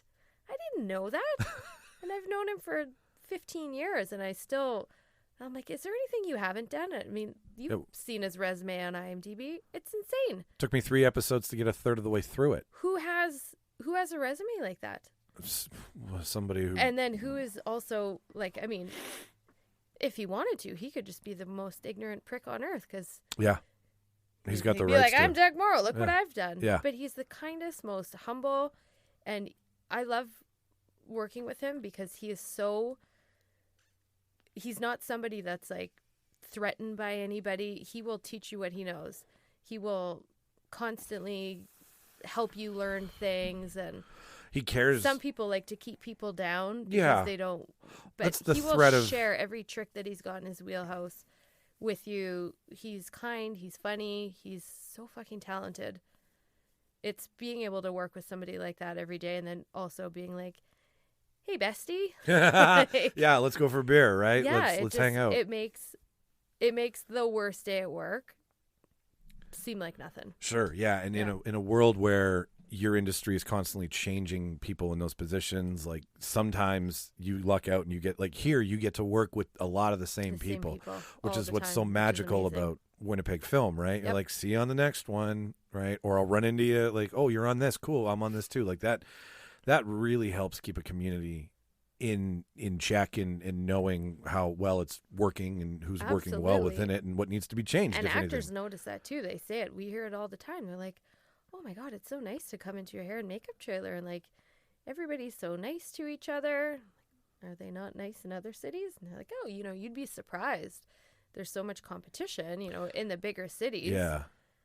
Which that breeds contempt. And we sort of have this mentality in the trail, like, no ego, no drama, no, it's just fun. Yeah. If you can't come to work and do what we do and have fun, there's something wrong. You're in the with wrong business. Yeah, you're broken. And we take what we do very seriously, but we always have fun. There's nothing in the history of the earth that says art and fun can't be mutual buddies on a project. Absolutely. If you're not having fun, I don't think you're really creating anything. But I may have spoke too soon on that. That might be a very bold statement. Someone's going to call in and complain. Anyways, okay. I thank you. I want to know what you're watching, because this is something that, like, I want to know who you like to be entertained by, being someone who's made something that's entertained me, right? Like, your work, I've seen everything you've done. I've seen everything that Doug's done. Like, I watch you guys, and, like, I think of you when I see it, and I'm like, oh, like, it's so much fun to now have acquaintances and people who I have access to talk to, because I'm watching everything differently. But I'm curious, what you and Chris are watching, or what Chris puts up with that you want to watch, Chris or what you put up with that he watches. What he calls intelligent TV. Oh, Chris. And I watch a lot of things on the Hey You app, like Keeping Up with the or just the Kardashians, I guess it's called now. Yeah. I am a junkie Housewives fan. But I don't know, when I'm working, I find my brain is so depleted by the end of the day. Yeah. And when you're on a big show, I mean, Violet Night, we were doing really long days. 16 hours, I guess. And then, I mean, the pre-call, just to get David, we shaved it down quite a bit. But just getting him into that, and really all of those characters. Did you get to what probably about 3 hours? No, I think I was asking for an hour at first for his full look. Wow. And Doug That's would, the layman over here. I have no idea how long anything takes. Yeah, and then I think we were about 2 hours for hair and makeup, and we ended up shaving it down to probably, I think Stacy was getting that wig on in 30 minutes, and I was maybe 35 with the beard. And that's the things that make you guys so good at what you do, is that you're like, okay, we know this will take time. Yep. But when we figure out how to round the corners and where to cheat and what we don't have to do, that's the brilliance that separates you from the lower tiers, right? Like, well, and everybody getting along too, because there would be days that, maybe they would start David in something and then have to pull him because he was going to have a meeting on FaceTime where his face was going to be moving. And I'm like, you know what, Stace, jump in, do the wig. Because you don't need he can be on the phone if he's doing that. Yeah. And we'd be like, you have to be adaptable to do that. And then, Doug would do his blog after he'd go to blocking. And it wasn't like, I need to do These this. are the cheat codes. I'm getting my time. I Yeah. want this. It was like, we very much understand and respect David's time too, because those were such long days for him. Well, and I imagine he's got to be like, what's going on that he's promoting elsewhere that's coming out, right? Like the idea of like, these are the things that I learned. I've been like, oh yeah, when that thing comes out, they're not doing anything else but that thing. You're a fucking idiot, Michael. Like they've moved. Yeah. You've all moved on. I think he was doing something for a play and trying to get that off the ground, that he was right? leaving Winnipeg to go to London to go do a play, I think. So, it's that, Like he's working that while you're extra working him. 15 or 20 minutes for Doug's process. If we can do that after, when David's got a little stretch of time, that's 15 more minutes that the guy can sleep, right? Yeah. And none of us are sleeping. So if one person gets to sleep, it should be David. Yeah. Because No. by the time they yelled rap, I mean, that was when a big chunk of our work started. We had all the stunt guys. I mean, at the end of the day, when everybody's covered in blood, 12 guys, I think. they're all coming through, and you're doing hot towels and cleanup, and, there's things getting smashed on their head, and, they're fake ornaments, but you're still picking glitter out of their hair and cleaning them up. And, all the ladies, because their looks too, like there was such character makeups. It was like it was insane. At the end of the day, the trailer was just like one after another. And by the end of it, we had 3 Santas. We had a photo double Santa, a stunt Santa, and David. So at the end of every night, all those beards had to come off. They all had to be cleaned. Wow. They're very delicate. They had to be hand curled, reset, blocked, put away in the heater, and then come in sometimes, after sleeping 4 or 5 hours. Yeah. By the time we got to the exterior stuff, we were shooting in East Selkirk, and it was, you're in rush hour both ways, so it's taking me an hour and 15 minutes to get to work. That's a lot of work. And you're sleeping, like 4 or 5 hours. And then I go in on a heavy pre-call because I got to take all those pins out, style all the beards. We'd go and try to preset some of the blood in too, if possible. Sure, anything to save to time. shorten the time. Yeah. And then allow it to dry a little bit. So, yeah, we had some incredibly long days on that show. So no wonder you want to come home and watch And what a just rich watch housewife. The Housewives of Beverly Hills. Okay, and now, to Chris's point, yes, whatever he watches is more intelligent than that. It might not be intelligent TV by definition, but anything, and hang on, I'll say the same thing too. But I also watch really dumb, easy to watch shit. My stuff's the food shows, right? Okay, yeah. So, like, we all have our cheesy reality television that we love because of either the tropey shit or the drama or the whatever. So I totally sympathize with wanting to watch this stuff. But what I have a question for you is how do you watch these women be such evil geniuses to each other? Like, does it not get under your skin? Because, like, I would just be annoyed with, like, why are you treating this person this way? Like, I think I enjoy it because it's so real, and what we do in film, it's so rehearsed, and it's, it's okay. It's totally different. So I like the aspect of that, like, and I mean, I'm sure it's scripted. It's set to up, some but extent, yeah. But it's more real than what you do. Yeah, it's a different way of watching TV, And I think movies are harder for me to watch now because, especially if it's something with like action or, you know, a lot of blood, I'm so focused on that. I watch for continuity. I don't even realize that I'm watching for continuity errors. Yep. But I do. And then it kind of takes me out of it. Well, so I find I have like my comfort shows, and I'm so bad for that. I've probably watched 30 Rock 87 times. But it pays every time. Because it never disappoints. So if I know that, like, I'm like, I might have 30 minutes in me one day before I'm just going to crash. I want to make that 30 minutes count. I know that I can put on any random episode of 30 Rock, and it's like hanging out with an old friend. I'm so impressed with this. Like, I have the fact that this is on camera, and what you're not seeing, listener, is that the cat hasn't, like, you haven't heard us mention Benny at all this show since we talked about her at the beginning. She's been sleeping the entire time in Kristy's lap. Cute. Oh yeah, I'm very happy that this happened because I did say I wanted it's in my contract that I need a kitten on my lap for the whole time. I would have failed our contractual obligations to each other had I not provided a cat to sleep in her lap the whole time. She's so cute. Okay, no, I get that because I like watching. Like, it doesn't matter who made the best cake. I just want to know, is it cake? Mm-hmm. Right? Like yes. So David actually was the one who showed Stacey and I. I'd never heard of that show before. Really? And he's like, you guys got to watch that. And he pulled out his phone, and I'm like, okay. And then there's this person going over, with a knife, and I'm like, what's happening? What's happening? And he's so like, weird. It's called Is It Cake or whatever. And he loved that show, and he would watch it on his phone in the morning or in the evening, whenever we were working. And yeah, that's funny that you mentioned that one because I never watch. I can't cook. I don't watch it. I don't practice it. But we're huge foodies. That's the only time I've ever seen that show is from him. And I'm so glad that me and David like the same cake show. No, Shauna's a huge foodie. I mean, I love eating random, weird, third world stuff. Like, I'll put almost anything in my mouth. I'm going to scratch that. Try that again. I'll put anything edible in my mouth and try it. And so, like, we do raw almond that they do. They're bringing it back this year. Yep. Anyways, like, chefs we saw on Top Chef came one year, so we just went because we wanted to be starstruck by these two amazing chefs. And it was so funny. We sat at the head of the table, and that's where they did their presentation, and nobody else knew who they were except us. So they realized real quick, they're like, these people care.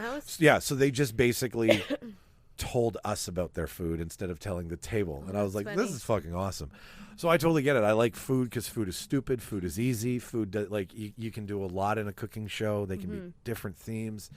Shauna's favorite human, Andrew Zimmer, who has like gross foods. He travels around the world and eats like just weird, dark, awful shit. Yeah, I got him to. Well, I'm a vegan, so okay, so I'm not very exploratory when it comes to new food. You don't step out of the garden too much, I imagine. Figuratively and literally. Much. Yeah, pretty okay.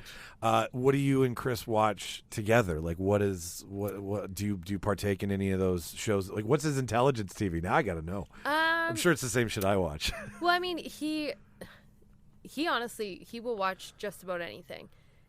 I can joke around that he has completed Netflix. Like, it's done. That was a bold claim. If, like, on a Saturday night, I'm like, let's watch a movie.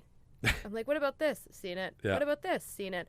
I will go to the most random thing and think, there's no way. Like, let's watch this. He's like, I've seen it. He's reaching into the far corners of the cinema abyss now because everything. A lot documentary, like, genre, it doesn't matter. He's seen it, but he is a diehard, like, Marvel. Oh, nice. So, The Mandalorian, like... Okay, so he watches all that crap. Would he like my lightsaber that I got in Disneyland? He would like it, and I would probably see him watching TV, laying in bed with that. True story. When Luke shows up in The Mandalorian in the first season, I got to watch this because I got really emotional. I was watching it, and I don't know if did you watch Mandalorian with Chris? No. Okay, so I don't think I've ever seen a Star Wars movie. That's perfect. You know what? You're talking to one person who's not going to chew into you for that because I get that scruffy nerf herders and 12 parsecs and talking droids and asshole pilots might not be everybody's. It's not everybody's forte. It isn't, right? And that's fine. I mean, we're better than you, but no, I'm just kidding. No, so they brought Luke back. Luke had never been seen on screen in the way that we wanted to see Luke, which was a younger version who was from the original 3 movies. After Return of the Jedi, Luke is off being a Jedi and honing his powers. That's the story that goes off that way. And when they set Mandalorian roughly around the time of 5 years after Return of the Jedi in that world, now we knew that Luke could cross through at some point. Oh. So when you find out the timeline of these fictional shows, then your brain starts to play tricks on you, and you're like, oh, well, if this is then these people are alive, right? From this universe that's been built around it. You had your first 3, which was 4, 5, 6, your second 3, which was 1, 2, and 3, and your last 3, which is 7, 8, 9. They've made that many movies? They've made 9 movies in the Skywalker saga. Right behind me here. Jesus. Yeah. So when the new Star Wars started to come out, there was like, well, where are you going to go with it? You've got the books that they wrote, which have like super fucking canon everywhere, shit that I don't even know. And then you've got, well, would you take these characters and roll with them still? So Mandalorian, Boba Fett, Andor that's out, they're all in this. I know all those names because right? he watches Because he watches them when all. I say Yeah. what he watches. Okay, yeah. Chris, you have an invite, bud.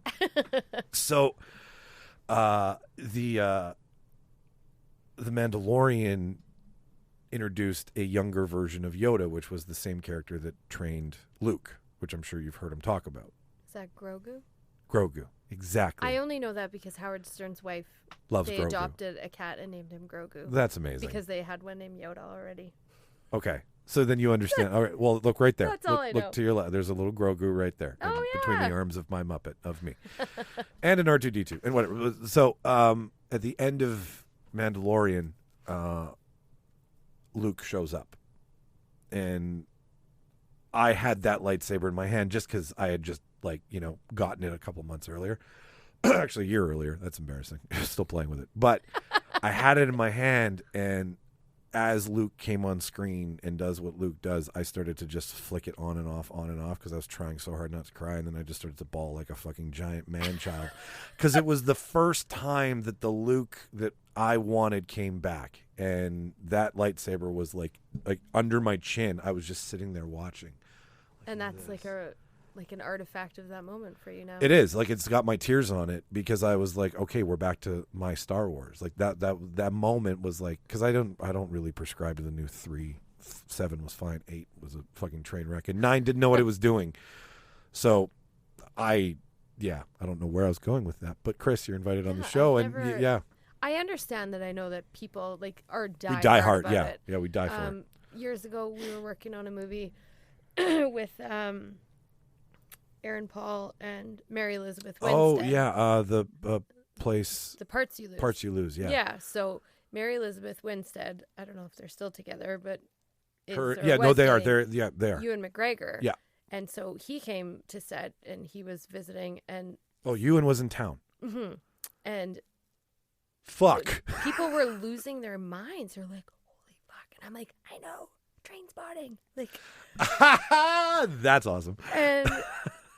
And they're like, "No, Star Wars." Obi-Wan like, Kenobi. What?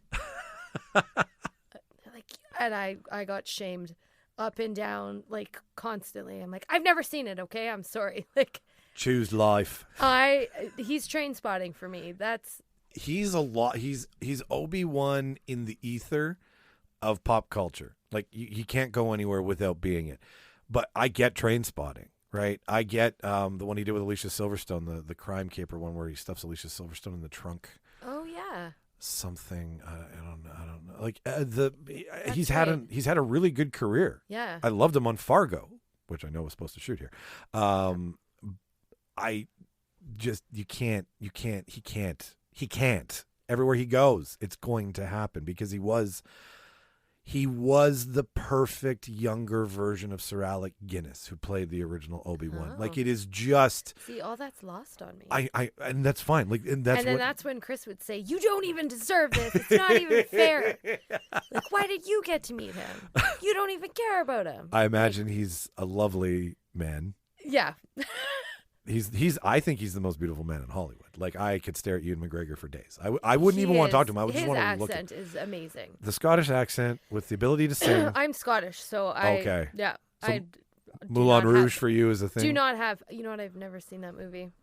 Okay. The amount of movies that I have not seen is shocking. I have not even seen Die Hard. So when everybody was making the reference, I'm like, maybe I don't even want to watch this movie because it might just throw me off a little bit more because I don't want to lean to a bias to like, Yeah. you know, I had it in my head of the vision that for David that I wanted him to look, and I just didn't want to watch anything that was going to Influence derail that. Yeah. No, I don't even know. Is there an actual Santa Claus in Die Hard? No. I'm going to get assaulted by your viewers No. for admitting this out loud. No. I've never seen Die Hard. I've never seen Toy Story. Neither have I. We got someone on the show who's never seen Schindler's List. I have seen Schindler's List. We have someone on the show who's never seen a Matrix movie. We play Admit It. We play a game called Admit It where we admit the movies we haven't seen. I get in shit from Doug as well for this. Doug gave me shit for not seeing Citizen Kane, which made me get back in. I owe Doug everything to my classic movie phase, where I'll pick up a black and white or an old 30s, 40s. Because that's his jam. That's his jam. He loves it. It's totally. But like you name it, The Godfather, Rocky, Planet of the Apes, like all of these greats that he has an ongoing list in his phone for movies he wants me to watch. He should make a letterbox for you. You can just keep doing it, but I won't watch them. But that to scream at someone for not watching a thing or to get upset. I mean, I understand Doug's passion. Like, I can see it, but I don't think the right reaction is to be like, what the fuck is wrong with you? You've never seen Rocky? Like, I know I've got a cardboard cutout right behind Oh my God, me. you do? You know, and like, that's me. But like, if it didn't speak to you, to yell at you, to be like, that painting isn't beautiful to you, that song isn't beautiful, that's fucking taste. But it's also, I feel like it won't make you a better makeup artist if you haven't seen Star Wars. Yeah, there's sort of, I think the majority, I just realized I have holes in my socks. And these are Chris's socks, by the way. So Chris has holes in his socks. I've never been like, I find that there's the majority of the people that work in film are diehard cinema. Like, sure. You name a movie, they'll tell you what year it came out. They'll tell you who the cinematographer was. They'll tell you who the director was. They'll tell you. I'm one of those people. That's my game. They're like here. encyclopedias of more often than not. And everybody, like, I'm still shocked that, you know, people that from lots of different departments, you know, people that are like props or locations or grips or, you know, any random department is like, oh, I'm making a short. I'm like, oh, wow, I didn't know that you're a filmmaker too. Like, there's so many people who are so passionate about film, and that's why they work in film. But I don't want to say I'm not one of those people, but I don't know how to make a movie. I mean, I can definitely. I don't think you're giving yourself enough credit. I think you've seen I know when they do things, when I'm like, why the fuck are you doing it that way? Like, I know I just do makeup, but I know that this doesn't seem right. Oh, don't discount like that. I have no desire to make a movie of my own. I wouldn't know how. I don't know how to write a script. I don't have that same passion. For me, it's just about my job and makeup. Like, I love. Yours is targeted and you broke the mic. No, I'm just kidding. You can't break them. And I have spares. I think yours is targeted. I don't think you have. I think you're saying that because you don't want to make a film and you're not a locations person, that doesn't make you a filmmaker. Where you're a filmmaker in the makeup department and your jam is makeup. You just don't cast as wide a net. No, I don't at all. And there's nothing wrong with that. Some Whereas, people like fishing for a specific kind of fish. Doug is so passionate about film. He loves it. The books that he has about makeup and film too. Like, he can. I've seen his shop. It's fucking unbelievable, stupid. And I'm blown away by his knowledge by it. But mine just doesn't. I fall short a little bit on the.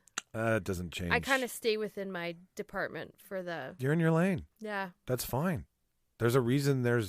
You will never watch a movie made by Kristy Greig ever. It's not gonna happen. Fuck that! I watched one last night. You made it. Not made by me. Okay, but don't put too much effort in. My name will be in the credits, but in a very different capacity. Sure, but like, again, nobody ever made a film by themselves. So True. you're all filmmakers. It's a collective effort. Yes, shit lands on shoulders in department heads.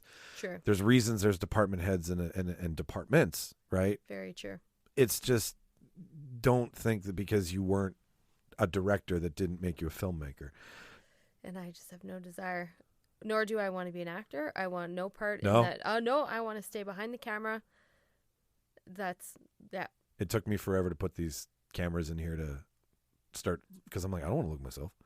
I don't want to look at this face. I see, and I forgot that was there. Now I'm nervous again. Yeah. When I still, Well, we're approaching in all the end, these so it's years fine. of doing makeup, when I'm aware, when I'm like, oh my God, I'm standing in front of the camera waiting to do finals, I'm like, Get me out of here. oh God, people are watching me. And Yeah. I like completely tense up. It's so weird. I have no desire to want to be in the spotlight in any capacity. I didn't either, and then we started doing live shows, and I was in performance theater, like I did musical theater and dancing when I was younger for like grade 6 to like 22.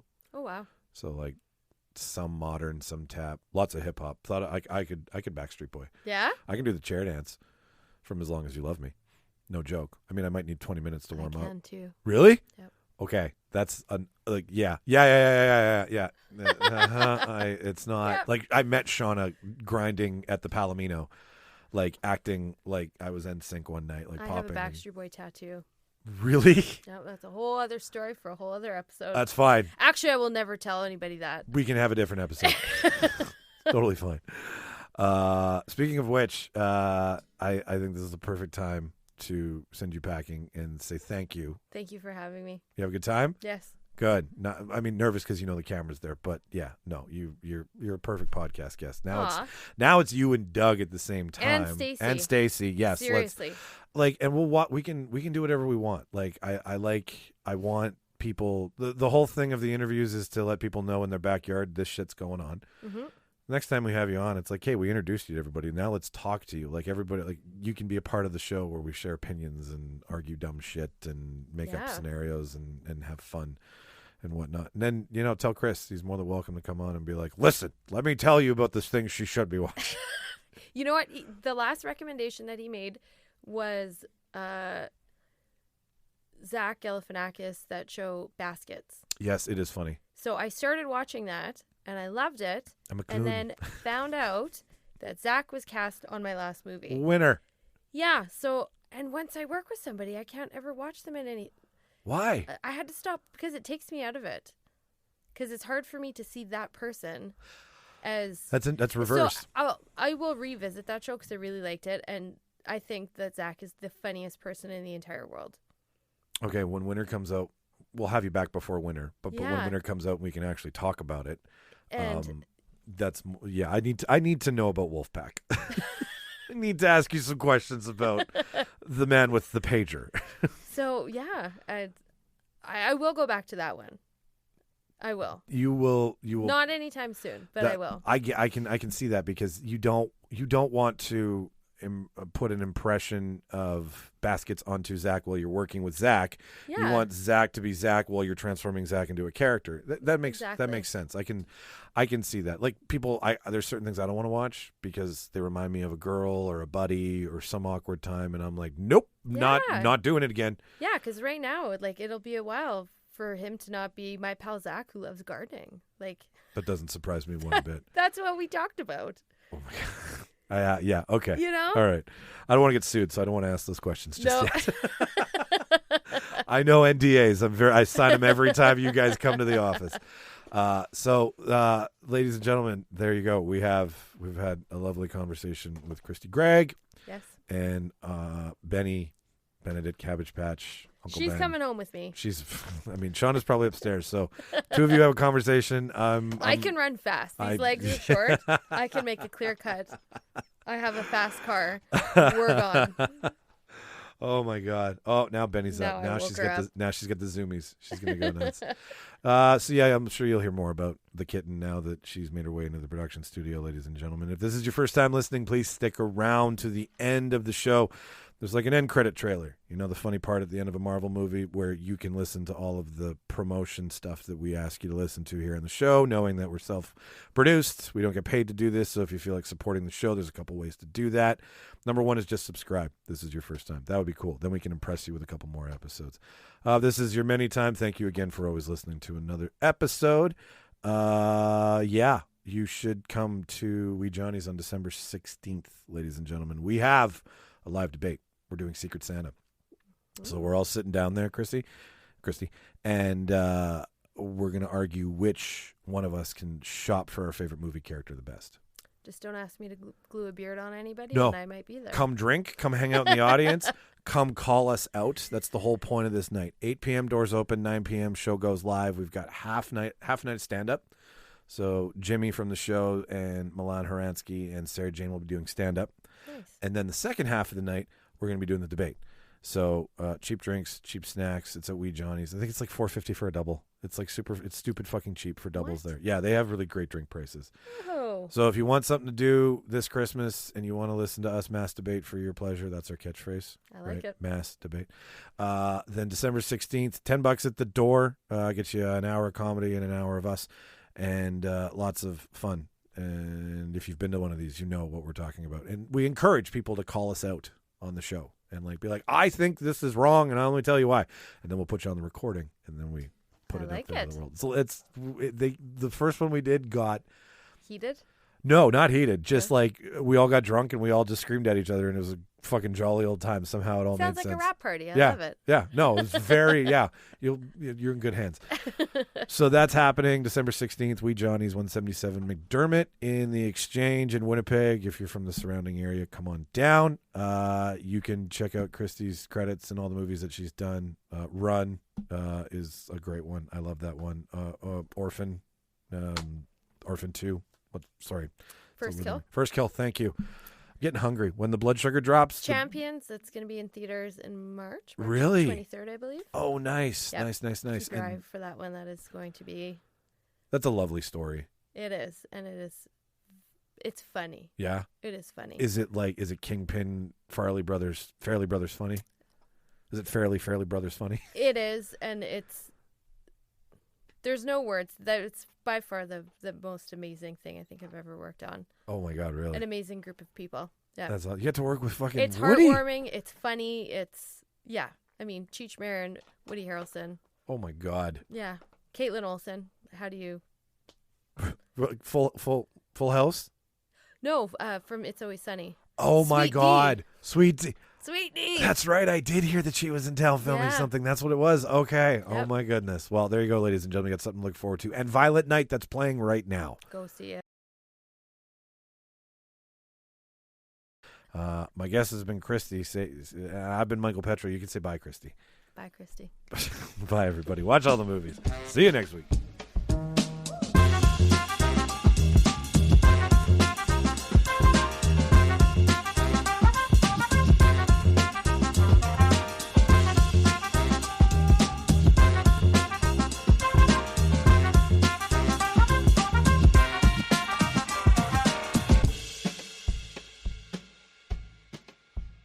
Farewell and adieu to you fair Spanish ladies.